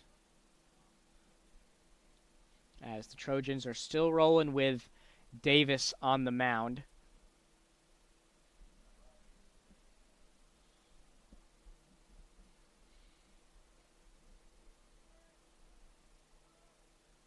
And the 2-1 pitch, that one's going to be outside for a ball. 3-1.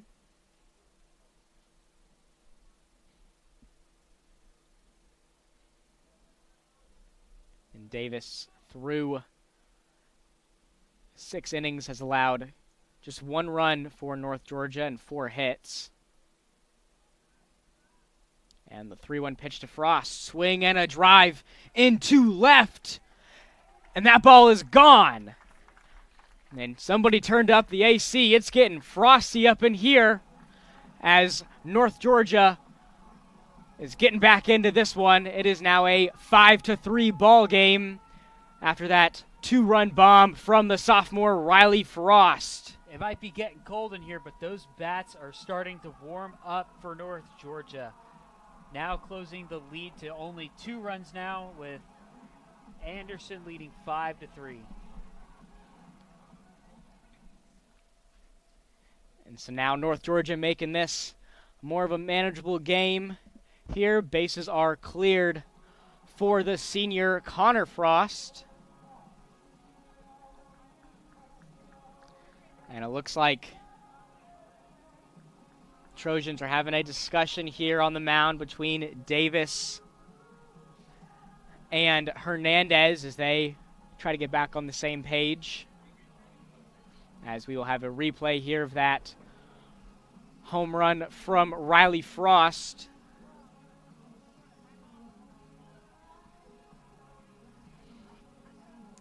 Is that perfectly swung on to the ball and just a bomb out to left field. And North Georgia's been favoring that left field wall this season. A lot of their home runs have been hit in that direction.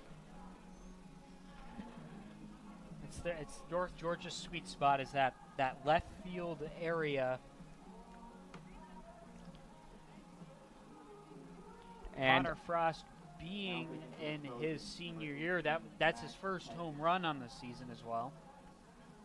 And it looks like the Trojans are going to make a pitching substitution here. And it's going to be now on the mound for them, number 18, Mac Ketchin. The freshman out of Mount Pleasant, South Carolina, and Wando High School, as he will step on the mound in relief of Davis.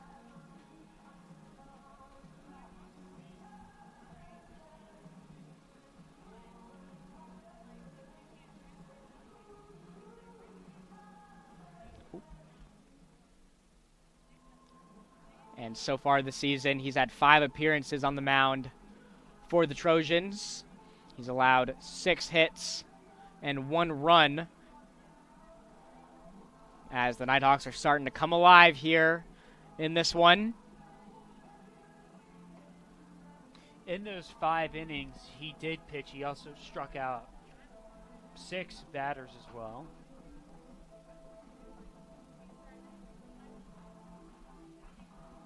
And so Ketchin has not seen a ton of action this season, but when he's been on the mound, he's been rather successful for the Trojans. And we'll see what he can do here, as his first assignment's going to be up against the senior Connor Frost, who is 0 for 2 so far today, but his brother Riley Frost was 0 for 2, and he had something to say about that after that 2-run bomb, and so we'll see how his older brother Connor Frost responds here.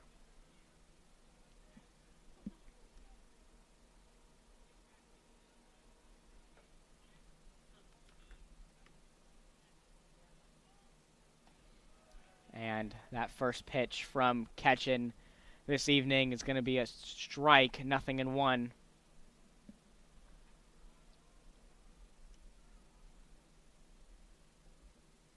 And the 0-1 pitch to Frost is going to be right and outside, 1-1.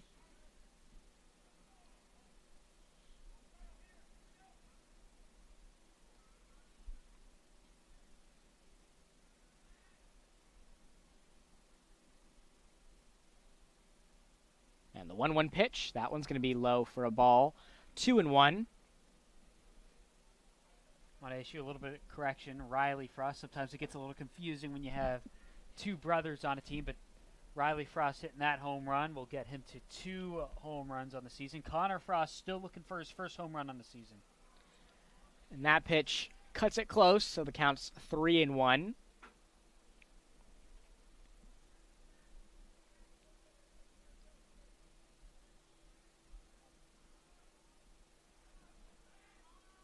And the 3-1 pitch to Connor Frost. He's going to swing and miss on that one, so it's now a full count for the senior. And he's got the senior Justin Bailey on deck.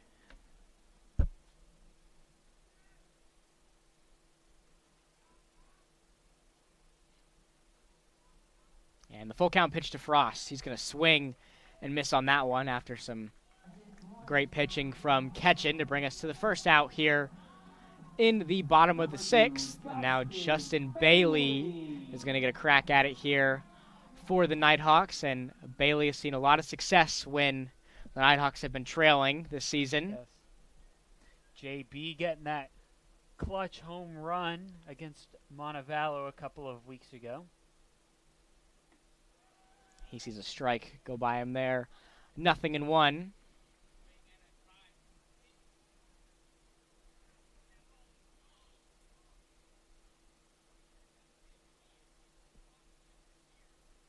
And the 0-1 pitch to Justin Bailey inside of the zone. Now 0-2 for the senior.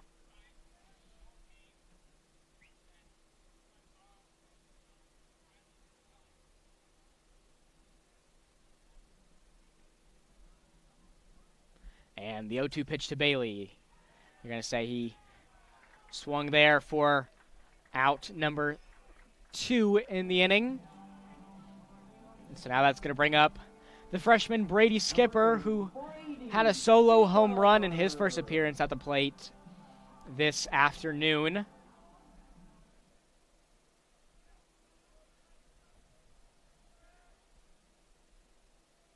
And it's been some of the younger players on this Nighthawk squad stepping up and providing the scoring here this evening. Riley Frost and Brady Skipper, both with home runs here in this one. And the 0-1 pitch to Skipper. And that one's going to be inside. Now the freshman finds himself in a quick 0-2 count.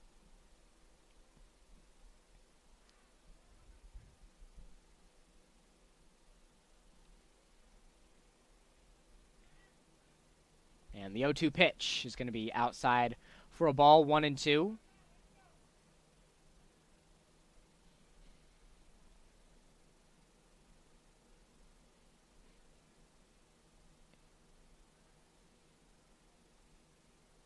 And the 1-2 pitch to Skipper. That one's going to be driven high into center field, but it's going to be caught by Fox for out number 3. And so that's going to take us to the 7th, but things are starting to get interesting here at the Steiner after that 2-run bomb from Riley Frost makes it a 3-5 ball game. You're watching North Georgia baseball on the Nighthawk Sports Network.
Back with you here in Dahlonega, where Gray Wells is going to lead things off. Or Justin Fox, excuse me, is going to lead things off for the Trojans. Gray Wells is on deck.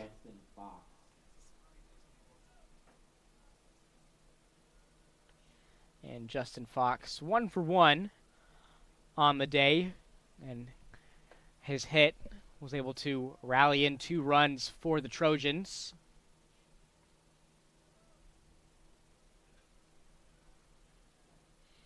And he sees a ball go past him there. 1-0. Now 2-0 for Fox. And it's still anybody's ball game here as the Nighthawks were able to climb back into this one. They're still down 3-5 as Fox thought that one may have clipped him there, but it didn't. It's actually going to be a strike, so 2-1 for Justin Fox. Now it's going to be popped high into foul territory, and Davis goes off of his glove, counts 2-2. That one may have hit the net on the way down. That was a little bit of a tough catch, especially when the net in this instance is working against you, and was not able to come up with a catch there. So now we get some double P signs, 2-2 for Justin Fox. And in that case, the net wasn't helping him because the ball ended up coming down on the tip of the glove instead of coming into the center of the glove. So that's why he was not able to come up with the catch. And sometimes the net is not always your friend. He's definitely our friend up here in the press box, that's for sure. I can't imagine how many shattered glass panes we would have up here if there was no net either. And then also it's a good thing for the fans as well, because there's nowadays fans, well, not every fan, but there are fans in the grandstands, and I'm not saying here, but that aren't looking, and then the ball gets hit like that one. That one would have easily shattered the glass in here in one of the window panes, but that's why the nets are here, to keep the fans safe. Yes, we are very thankful for the nets here at Bob Stein Stadium, and the count is full for Justin Fox. And speaking of it, now it's driven high into left field, but that cannot be corralled in by Arispero. The diving attempt there from Jorge Arispero is unsuccessful as Fox is able to make his way in for 2. Great effort by Arispero going out and fielding that ball. He showed great effort in the run, and it just went off the tip of the glove. It reminds me of the missed catch of that foul ball earlier in the game where he was running to it, but it just barely wasn't there in time. And he was running into some of the Anderson players that are in the bullpen area, so I wonder if that kind of might have had an effect on it too, making sure that he doesn't run into those players. Yes, Arispero's been all over the place for the Nighthawks out in left field. He, of course, had that great catch in, I believe it was the 5th inning, over in left field, where it could have easily been a home run for the Trojans, but Arispero had other plans. Yeah, and you mentioned that left field's been quite active, not only on Anderson's side, but also on North Georgia's side as well. Pickoff attempt there over at second, as Wells is up to bat for the Trojans. No outs here in the top of the 7th. Nothing in 1 count. Wells has got a runner on second. The 0-1 pitch. He bunts here, and the run up and throw from Bowen to first is, I believe, going to get there on time for out number 2.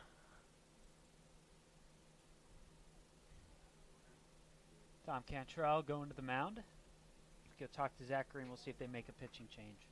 I believe that was just the first out here in the top of the 7th, and that's going to be the end of the day for Zach Green. As we mentioned earlier, Coach Cantrell does not shy away from going deep into his bullpen. We will have that pitching substitution for you here in just a moment. And this isn't surprising, given this is a midweek game. This this is one of those games where you want to save your best for the weekend. So don't be surprised if Cantrell switches pitchers again, and if not, multiple different times to go forward in this game. We've seen it before a couple weeks ago in some of the midweek games that he's not afraid to switch those pitchers up very quickly. Absolutely. In a midweek game. And now number 17, Ben Koch, on the mound for North Georgia.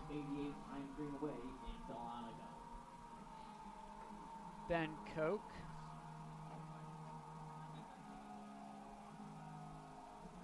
So Koch will get in some warm-up pitches here. Koch has appeared in 12 games so far this season. And on average is pitching between anywhere as low as 1 inning to about 3 innings at most. And in most of those appearances that he has at the mound, not allowing a lot of hits.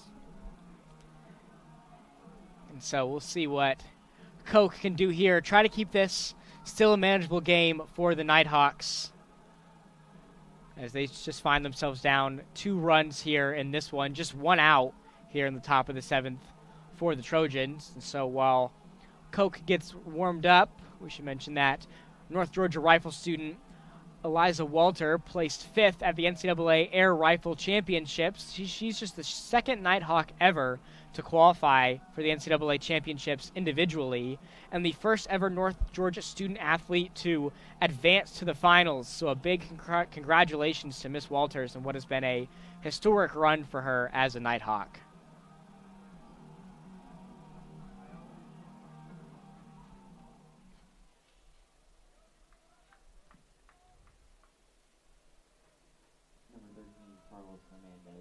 And so now Carlos Hernandez stepping into the batter's box for the Trojans.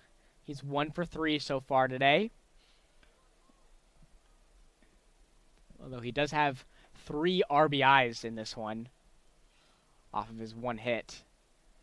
But he sees a strike go by him there on Koch's first pitch of the evening.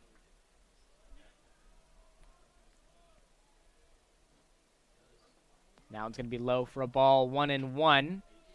And over to the left of us, but out of frame over in the stands, a couple of North Georgia women's basketball players in attendance here. And it's great to see some of the student athletes here at North Georgia across all sports coming out to support their fellow student athletes. And we see at a lot of the home basketball games for North Georgia men's and women's basketball, the softball and baseball teams try to make it out to almost every game that they can.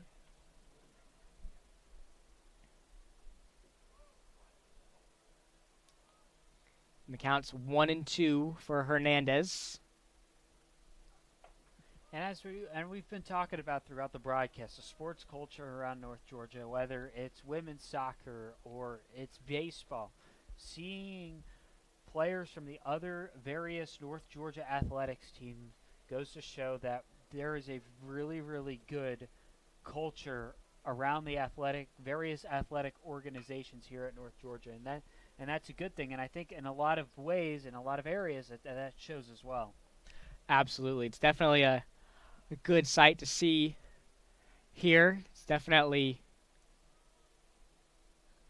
a great thing to see from your student athletes here as they come out to support the other sporting teams here at North Georgia. And this isn't like a requirement that these athletes are required to come out to the game. Now, unless there's some special recognition that's going on, they're normally not required. But to come out on their own time just goes to show that they support each other, which is a good thing. Absolutely. Definitely a tight-knit group of student athletes here on the campus of UNG. And now Kai Andres back up to bat for the Trojans, as he's got a runner over on third. 2 outs in the inning. Counts 1-0.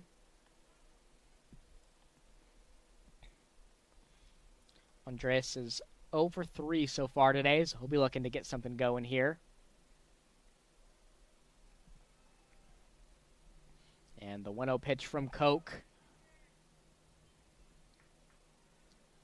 And counts 1-1.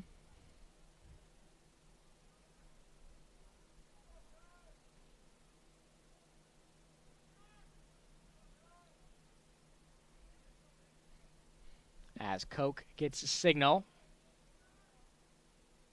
And the 1-1 pitch. Now it's going to be inside for strike number 2.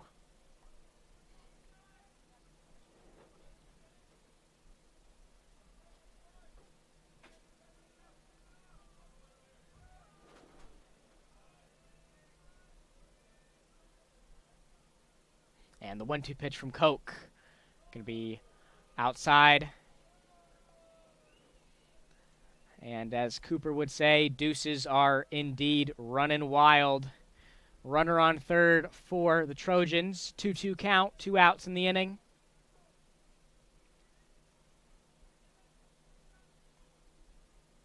And the 2-2 pitch.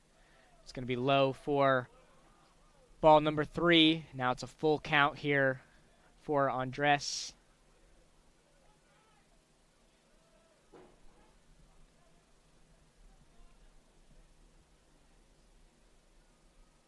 And the full count pitch. That's going to be swung on and missed. Nice pitching there from Koch to take us to the bottom of the 7th, and he holds Anderson scoreless there in the top of the 7th as we head to the 7th inning stretch. You're watching North Georgia baseball on the Nighthawk Sports Network. Chick-fil-A of Dahlonega is the presenting sponsor of the Nighthawk of the Week program. From supporting local charities to hosting school spirit nights, Chick-fil-A restaurants are committed to giving back in ways that are most meaningful to their customers. If you're looking for great food nearby, it is Chick-fil-A's pleasure to serve you. United Logistics is a veteran-owned and relationship-driven company with a goal of being an integral part of the community, providing safe transportation and shipping solutions, and being recognized as one of the leading providers of transportation nationwide. Visit unitedlogistics.net for more information. Established in 1984 in nearby Clearmont, Georgia, the Chattahoochee Group is a local company that's grown to include construction, streetscaping, modular walls, metal buildings, disposal, concrete, sports field installation, site work, and more. To learn more about the Chattahoochee Group's wide range of project offerings, visit chatgroupinc.com.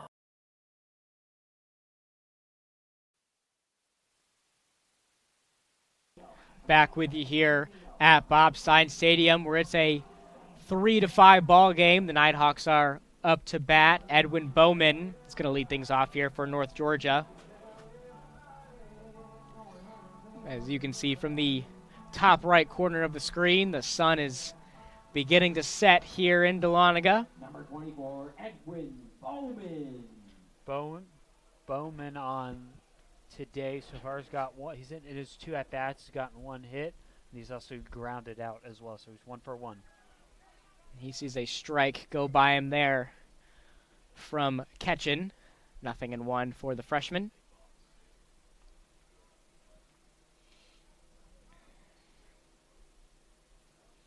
And the 0-1 pitch going to be low for a ball, 1-1.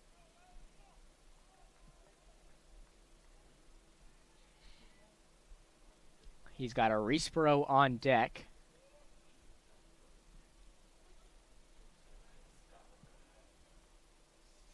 And the 1-1 pitch to Bowman. That's going to be right down the middle for a strike, 1-2.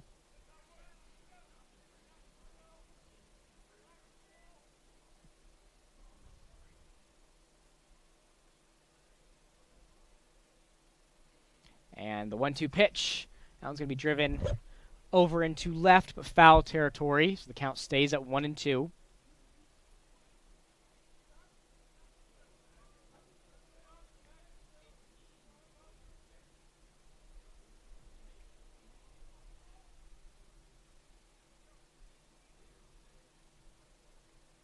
As Ketchin gets his signal, and that one's going to be grounded over into shallow left, and the throw to first is going to be there on time for the first out here in the bottom of the 7th.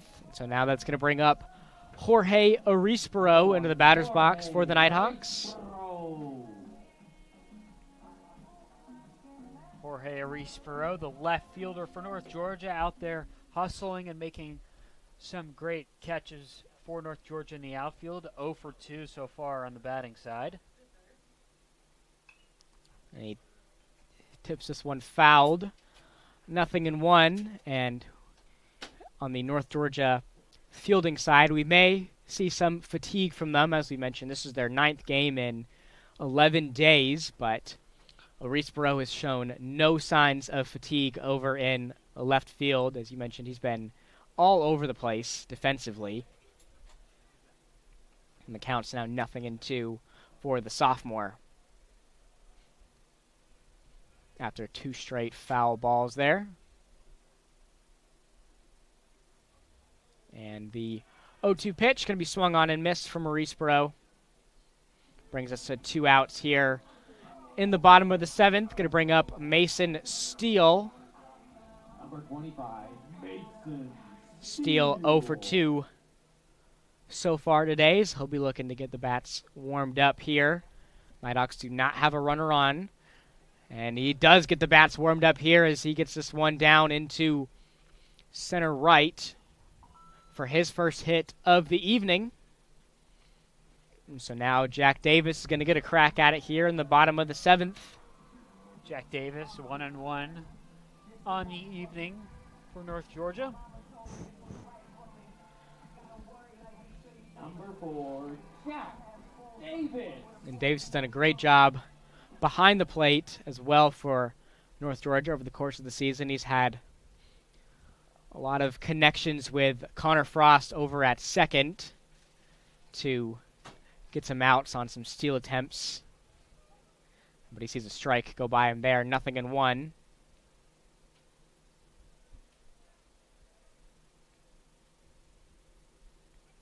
Pickoff attempt at first. Count still 0-1. Steele over in familiar territory over at first base. Another pickoff attempt. And Steele has done a great job filling in over at first base for the injured Nick Levensteins. The 0-1 pitch. It's going to be a ball, 1-1.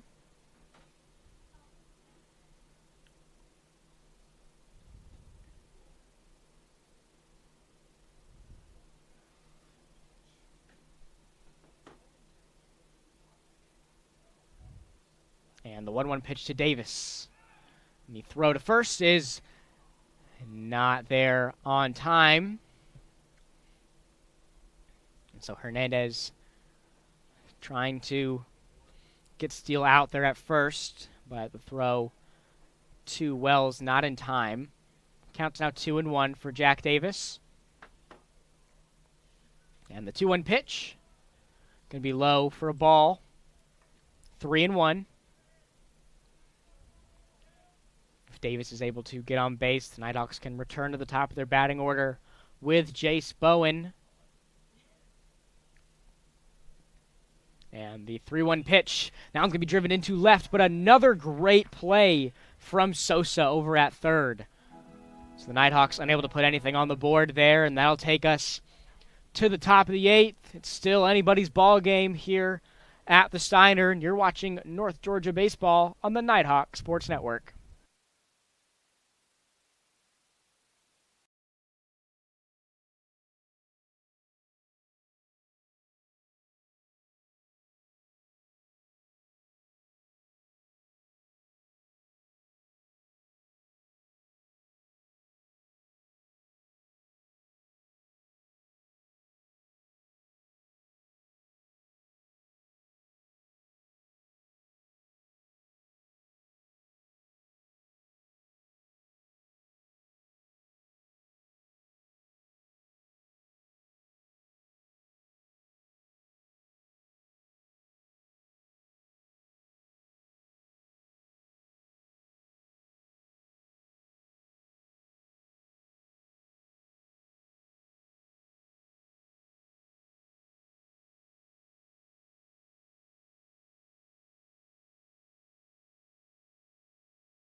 Back with you here in Dahlonega. Still a 3-5 ball game. Trojans are on top, and Luke Poole is going to lead things off for Anderson. And as we've moved into the second half of this game, North Georgia has started to tighten things up, both with the pitching and offensively. They've started to get the bats warmed up here as we are starting to close out this one. You summed it up perfectly, Robert.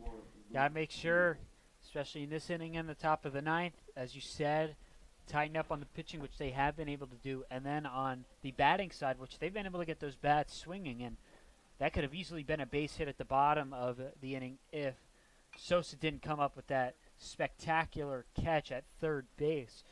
And North Georgia being able to score and hit 2 runs in the bottom of the 6th inning, and it's just a matter of tightening it up on the pitching side and then being able to execute on the batting side. Yeah, and Sosa's robbed the Nighthawks of a couple of runs that they could have added on the board here. He's had a couple of terrific catches over at third, and if some of those balls have gotten just past him or tipped off the glove, we could be looking at a tied ball game, possibly the Nighthawks on top here. Counts 0-2 for a Poole, now 1-2. Poole 0 for 3 so far this evening, so he'll be looking to get his bat warmed up here as he leads things off for the Trojans in the top of the 8th. And the 1-2 pitch from Koch. That one's going to be driven into right center, and that's going to get down for a base hit for Poole as he's starting to get warmed up here.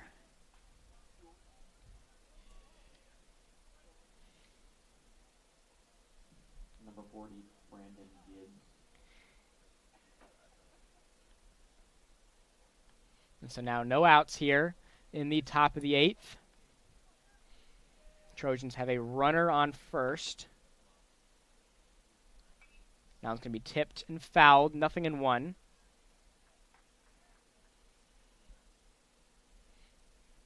As Brandon Gibbs is now up to bat for the Trojans. Gibbs has stayed high in this one. He's 2 for 2 so far today. That one's going to be high for a ball, 1-1.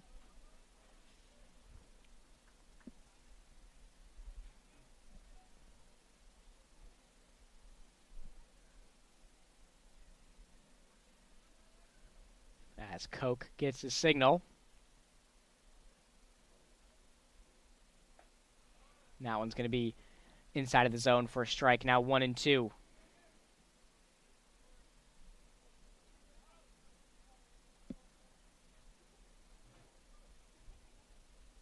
Gibbs has got Harrison on deck.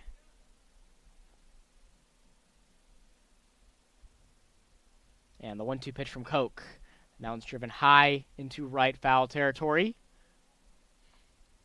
That one's going to go over the stands, so the count stays at 1-2.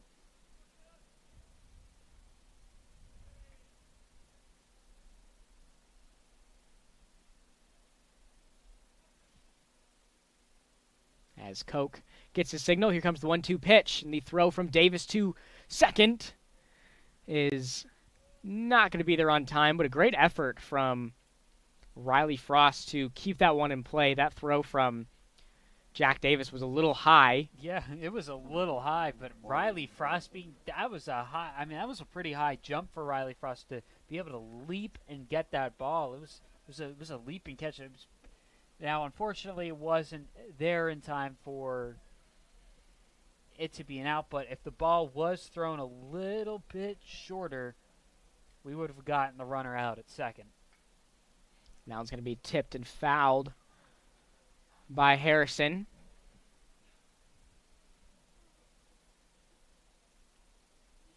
Counts 0-1, 1 out here in the inning.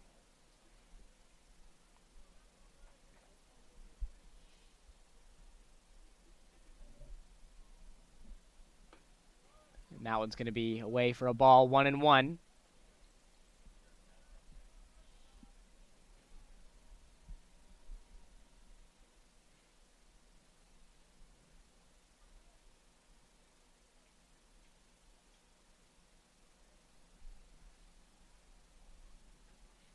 And the 1-1 pitch from Koch. That one's driven high into right foul territory. Steele is not going to be able to corral that one in. That one goes over the bullpen for North Georgia. Counts 1-2. Yeah, that ball actually hit the field house here at Bob Stein Stadium.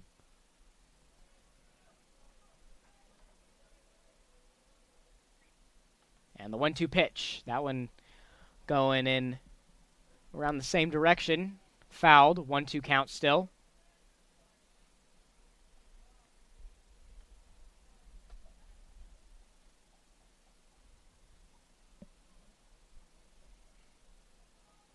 And Koch gets the signal. And the 1-2 pitch. That one's going to go off the glove of Davis, and so Gibbs is going to be able to advance to third off that pitch from Koch.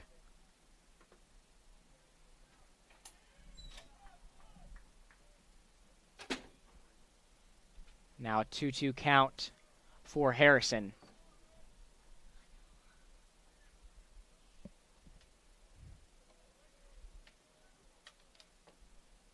And the 2-2 pitch from Koch, that one's going to be high as well. And it's now a full count for Harrison after a couple of errant pitches here from Ben Koch.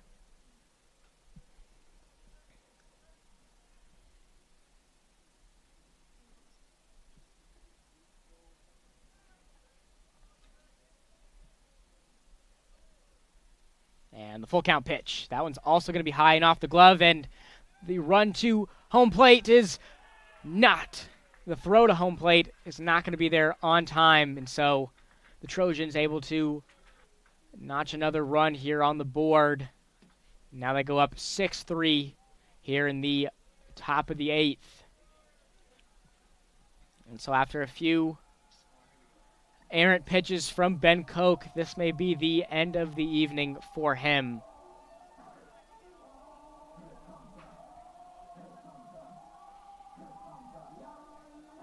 And it looks like Coach Cantrell is going to make a Wendy's call to the bullpen. So that's going to be it for Ben Koch.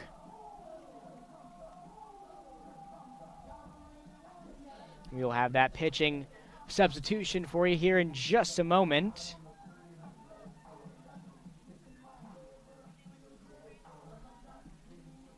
As Coach Cantrell tries to switch things up here, as the Trojans now go up by 3 runs late in this one.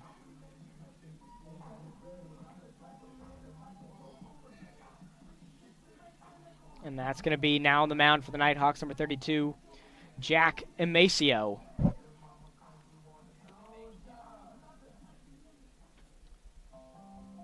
Jack Amacio has appeared at the mound 10 times for the Nighthawks this season.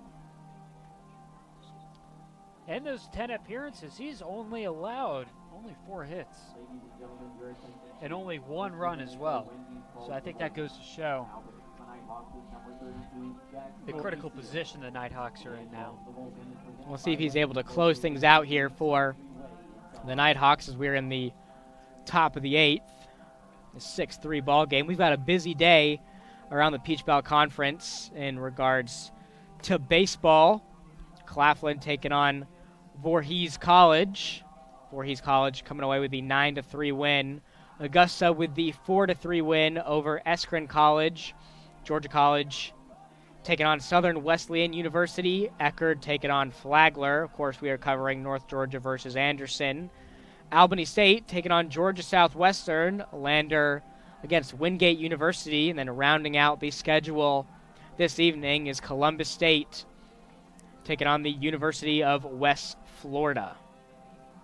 And Columbus State's definitely been a team to be reckoned with this season. When North Georgia played them, they were the 6th-ranked team in the nation.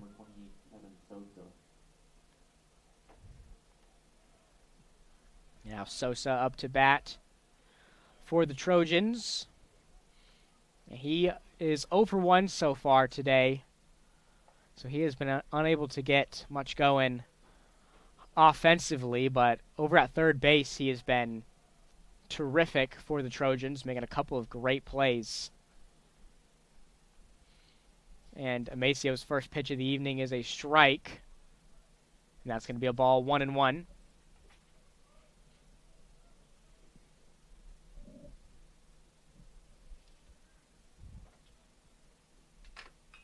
Now it's going to be popped high into right foul territory, right to Mason Steele for out number 2. And so now the Trojans can return to the top of their batting order with LeGrand. And he is 1 for 3 so far this evening. 2 outs here in the top of the 8th. Trojans have a runner on first. Pickoff attempt there.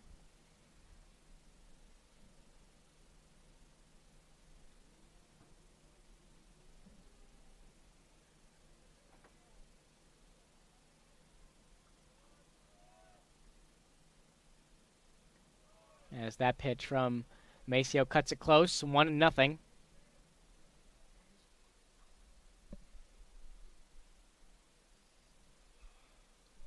As the sun continues to set here on Bob Stein Stadium, and that one's going to be fouled. 1-1.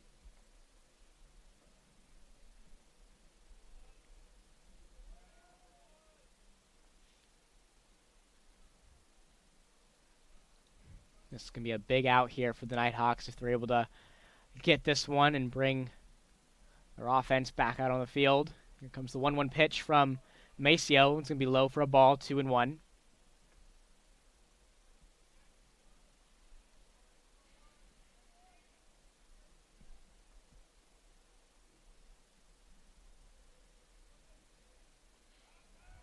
Another pickoff attempt there at first. And LeGrand's got Fox on deck, who is 2 for 2 so far today. So again, a big out here for the Nighthawks if they're able to get this one with LeGrand up to bat. And the 2-1 pitch. That one's going to go off the glove of Steele, but he's going to be able to recover and get back to first in time for out number 3. And so the Trojans able to extend their lead a little bit. They go up 6-3 here in the top of the 8th. We'll see how the Nighthawks respond when we come back. You're watching North Georgia Baseball on the Nighthawk Sports Network.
Back with you here in Dahlonega as we head to the bottom of the 8th. The Nighthawks find themselves down 3 runs here in this one, but luckily for North Georgia, they return to the top of their batting order with Bowen, Riley, and Connor Frost, all guaranteed to see the plate. And the key for the North Georgia's get the bats swinging like they have been able to in the past 2 innings, and that's just going to be the key for them in these next 2 crucial innings for them. Just get those bats swinging. Counts now 0-1 for Jace Bowen. And that one's driven into left, but that one's going to be caught by the left fielder, Poole, So a quick first out here in the bottom of the 8th, but that's going to bring up Riley Frost, who has a home run under his belt this evening.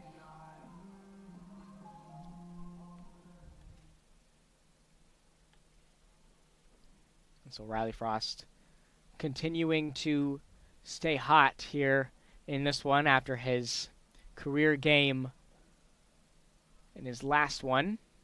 Counts 1-0.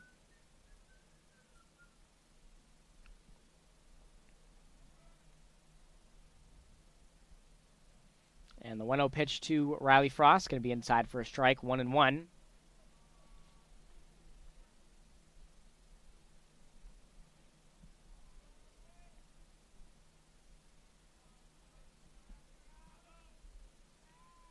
And the 1-1 pitch to Riley Frost is going to be high for a ball, 2-1.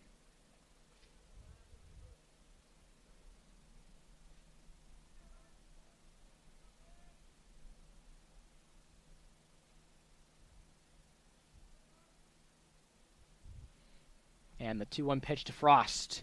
That one's going to be driven into foul territory. Now 2-2.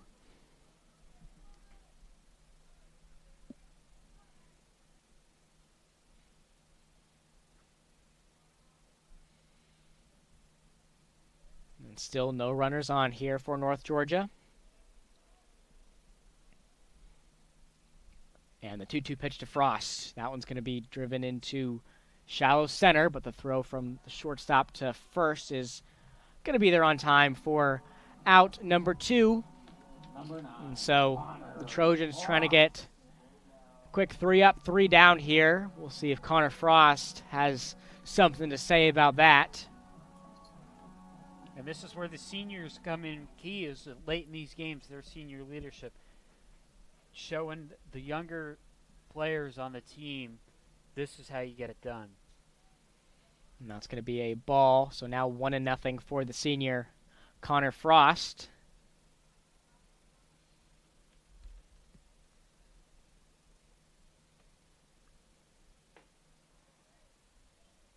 Now 2-0, and as you mentioned, the seniors on the squad, such as Connor Frost and on deck Justin Bailey, have been crucial in the Nighthawks mounting comebacks here, especially in these home games. And their experience definitely coming into play. The count's now 2-1 for Connor Frost.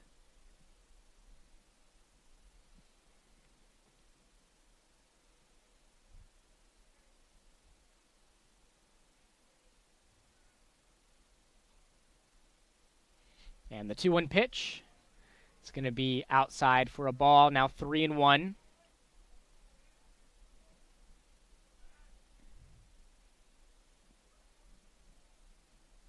Still, the Nighthawks do not have a runner on. And the 3-1 pitch to Frost. That one's going to be inside, now a full count for the senior.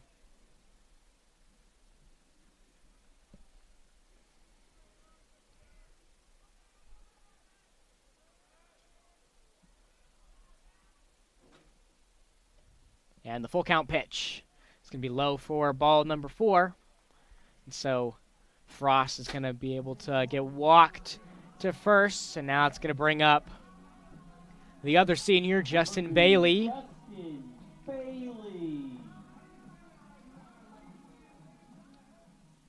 Bailey, we've mentioned it a couple of times, came out with that clutch home run against Montevallo a couple of weeks ago.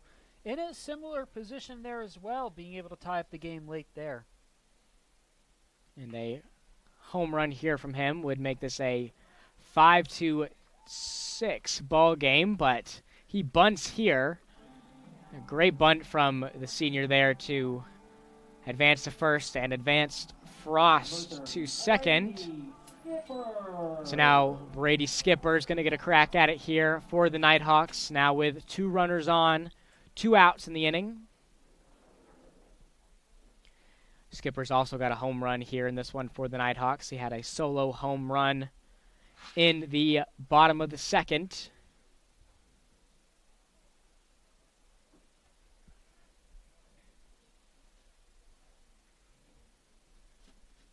And that one's going to be outside for a ball, 1-0.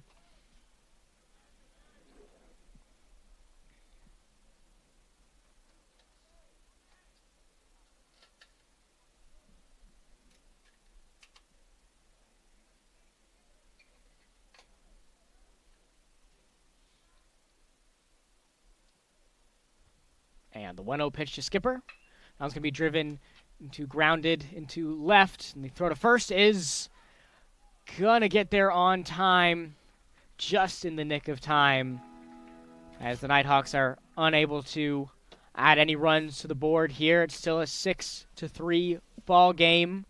We'll see if the Trojans can extend their lead here in the 9th. When we come back, you're watching North Georgia Baseball on the Nighthawk Sports Network.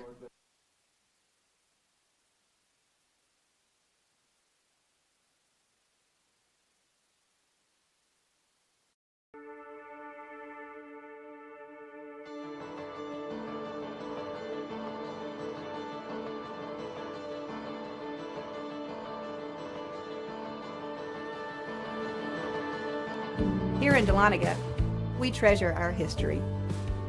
We treasure our waterfalls. We treasure our wine. But most of all, we treasure our guests.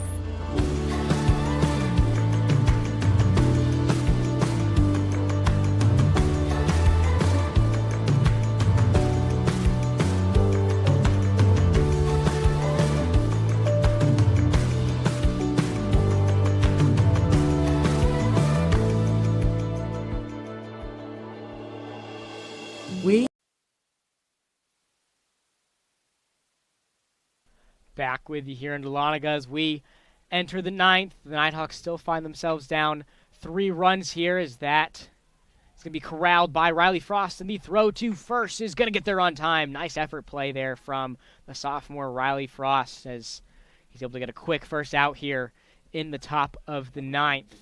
And so that's going to bring up Gray Wells, who is 0 for 2 so far today, and North Georgia with the advantage of being the home team here in this one, even if the Trojans are able to put some runs on the board here, since they are the home team, North Georgia will have the opportunity in the bottom of the 9th to respond.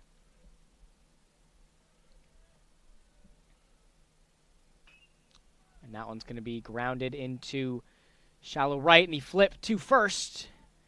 It's going to get there on time. Nice connection there between Amacio and Steele. Now 2 quick outs here in the top of the 9th. It's going to bring up Hernandez.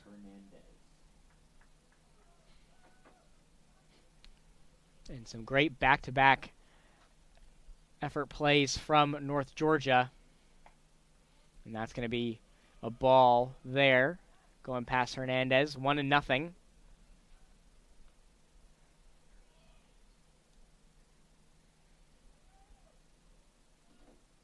And the 1-0 pitch, going to be outside for a ball, 2-0.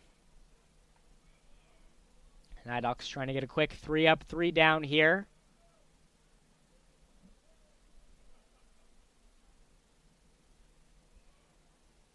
And the 2-0 pitch, that one's going to be outside, now 3-0. I do not expect to see Hernandez swing on this next pitch unless it's absolutely perfect for him.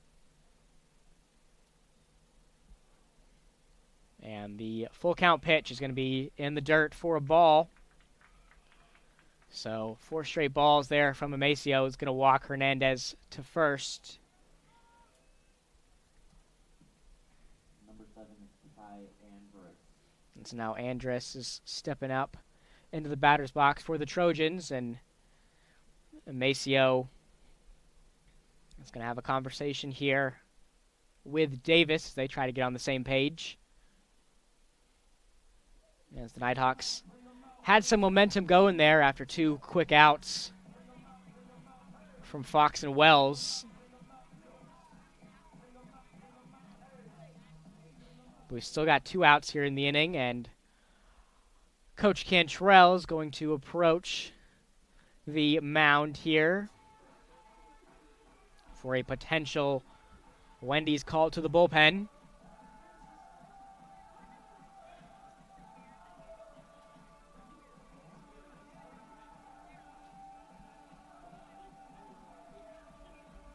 And it does not look like we're going to get a pitching change quite yet. Coach Cantrell may just be going out there to calm down Amacio.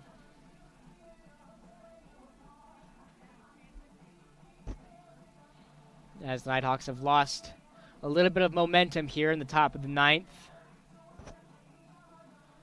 And that is going to be the end of the evening for Amacio as Coach Cantrell goes deeper into his bullpen.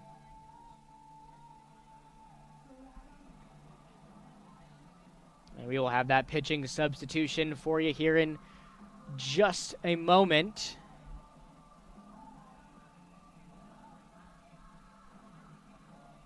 That's going to be number 40, Eddie Galatis. Eddie Galatis, the junior out of Decatur, Georgia, has appeared in 8 games for North Georgia. His latest appearance was this past Friday, this past weekend against Lander on the 19th. This past Sunday, actually.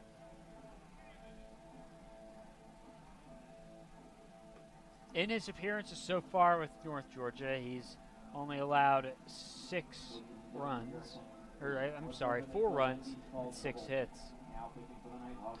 And the Nighthawks have seen a lot of success with their pitching, because this past week, as we mentioned earlier, Wes Lott named the Peach Belt Conference Pitcher of the Week for his performances in Game 2 against Lander, pitching 8 innings, allowing 2 hits, no walks, and 10 strikeouts. And those 10 strikeouts were the most by any pitcher in any game in the Peach Belt this season.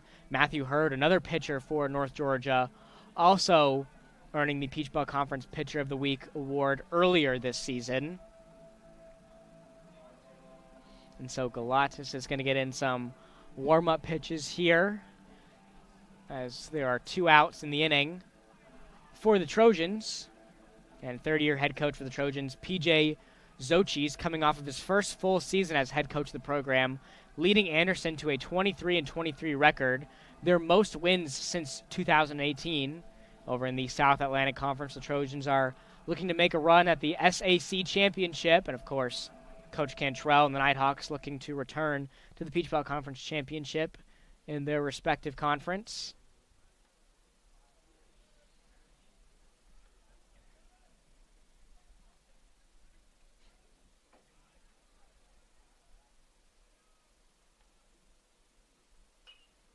And that one's going to be in foul territory down the right field line.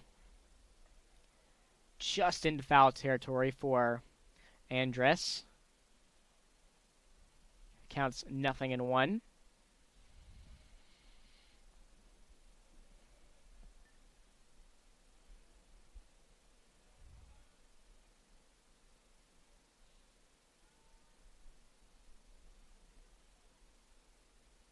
And the 0-1 pitch is going to be outside for a ball, 1-1.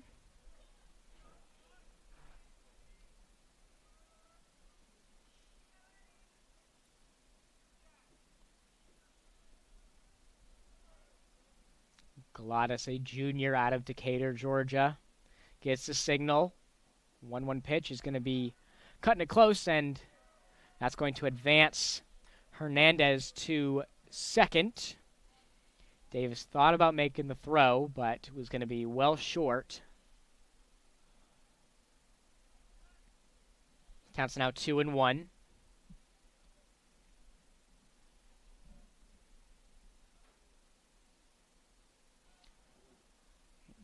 And Galatis wanted to make the pickoff attempt over at second, but nobody home.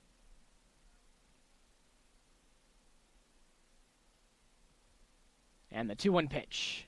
That one's going to be low and in the dirt for ball number 3.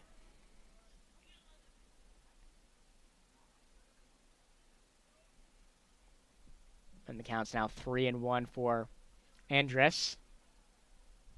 As Galatis gets his signal, a 3-1 pitch. That one's going to be ball number 4. And so now runners are going to be on first and second for the Trojans, as Poole will step into the batter's box for Anderson. He was able to get a hit in his last appearance at the plate.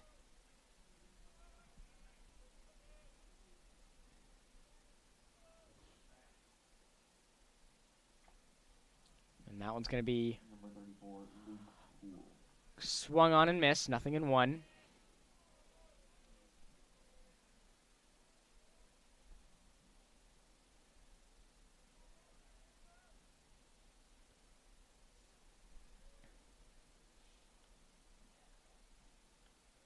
And the 0-1 pitch. That one's going to be tipped and fouled. Nothing in two.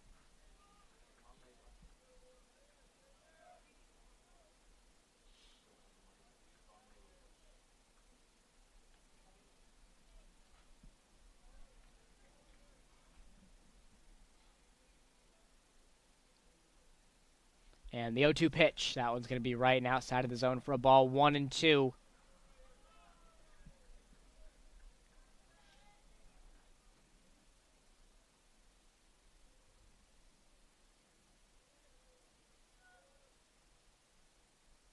And the 1-2 pitch.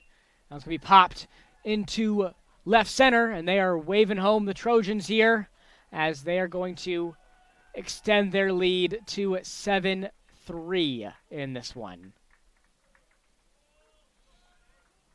And so the Nighthawks, after getting two quick outs here in the top of the ninth, their momentum has halted to a stop here in this one. And now runners are still on first and second for Gibbs. And you see the ball go past him there.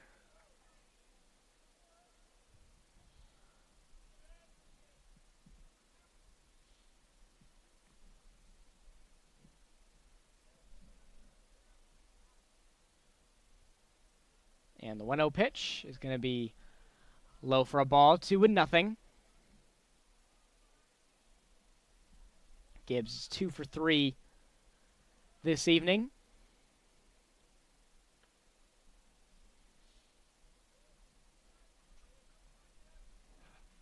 And the 2-0 pitch to Gibbs. That one's going to be hit up the left field line into foul territory, 2-1.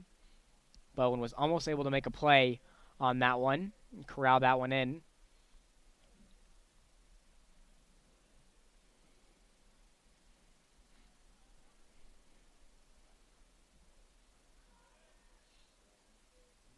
And the 2-1 pitch is going to be in the dirt for a ball, now 3-1.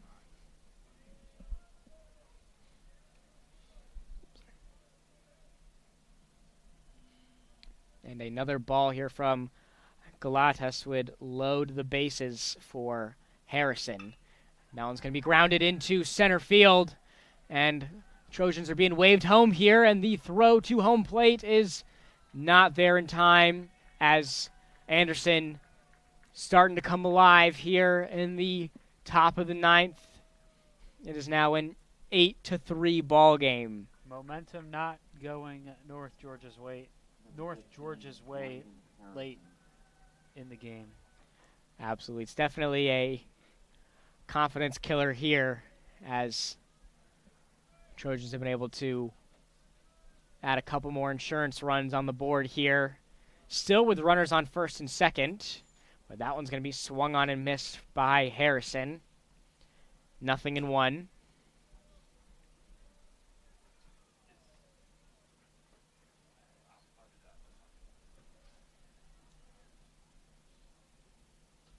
And the 0-1 pitch. Now going to be a 0-2 count for Harrison.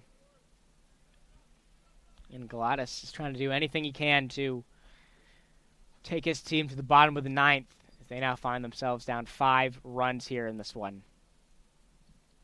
And the 0-2 pitch. That one's going to be fouled and in the direction of the Nighthawks dugout. But and we talked about netting earlier. That the dugouts don't have any protection, and when one of those rare instances, a ball goes shooting into the dugout, nobody's protected. With some great reflexes there from North Georgia baseball, and that's going to be out number 3 as we head to the bottom of the ninth, where the Nighthawks are down 5 runs in this one. It's an 8-3 ball game. We'll see if the Nighthawks can mount a comeback when we return. You're watching North Georgia Baseball on the Nighthawk Sports Network.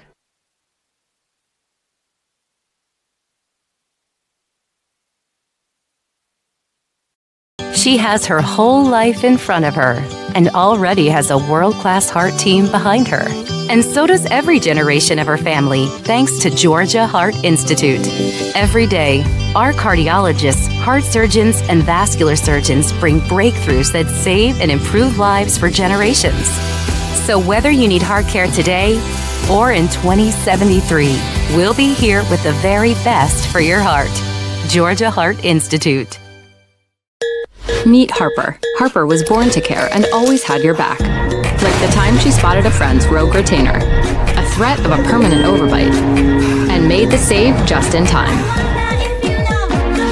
I got you. Thanks. Today, Harper still has your back as a teammate at Truist, the bank with Truist One checking. I got you. Thanks. With no overdraft fees, a negative balance buffer, and automatic upgrades, it's the checking account that has your back.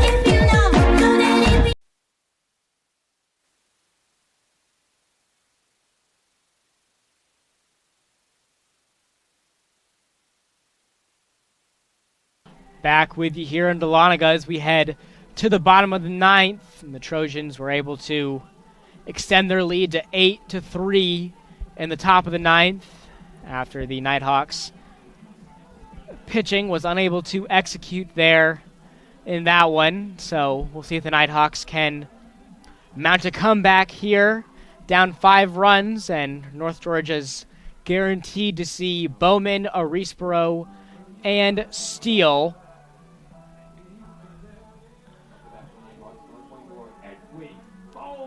But the Nighthawks are no strangers to comebacks in the bottom of the ninth.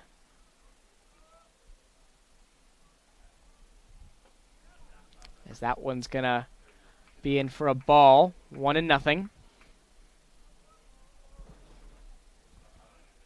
Bowman is 1 for 3 this evening, and that one cuts it close for 2-0.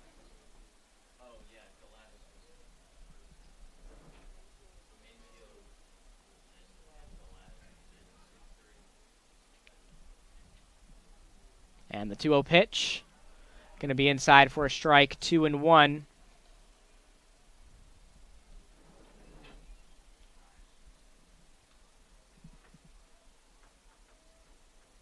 And the 2-1 pitch to Bowman, swing and a drive high into right. What a great catch there from the right fielder, Harrison. Yeah, that ball was almost gone, but that's what you like to see from the Nighthawks, especially late in the game, down by 5 runs. You like to see that rally, that fight, and you could see it was in there, and that at bat. Unfortunately, the ball just didn't go far enough. And so now Nighthawks down to their potential last 2 outs here in this one. Jorge Arisboro up to bat for the Nighthawks, counts 0-1 for the sophomore, and the Nighthawks won't have much time to reflect on this one. As we mentioned earlier, they've got another midweek matchup tomorrow, this time against Emmanuel College. The count's now 0-2.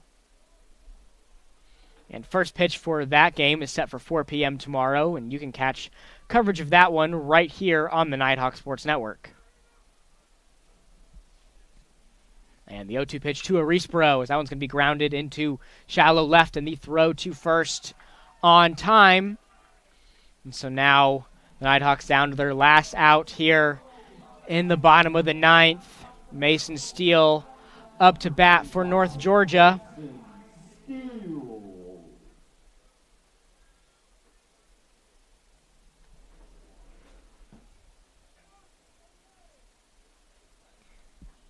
And that one's going to be low for a ball. 1-0. Nighthawks do not have a runner on here.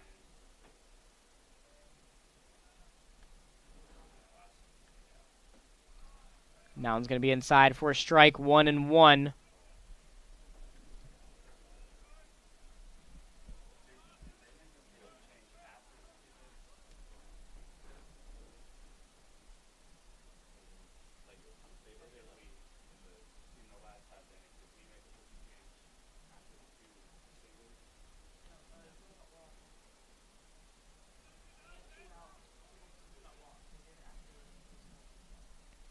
And the 1-1 pitch to Steele. That one's going to be grounded into shallow right.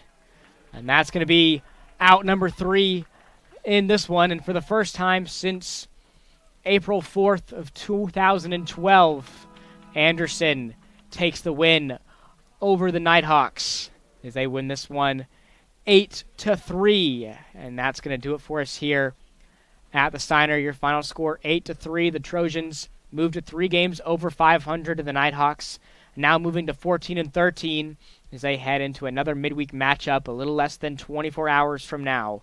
We'll be back with you tomorrow afternoon at 4 p.m. as North Georgia takes on Emmanuel College. A big thanks to the Nighthawk Sports Network team working behind the scenes to make this one possible.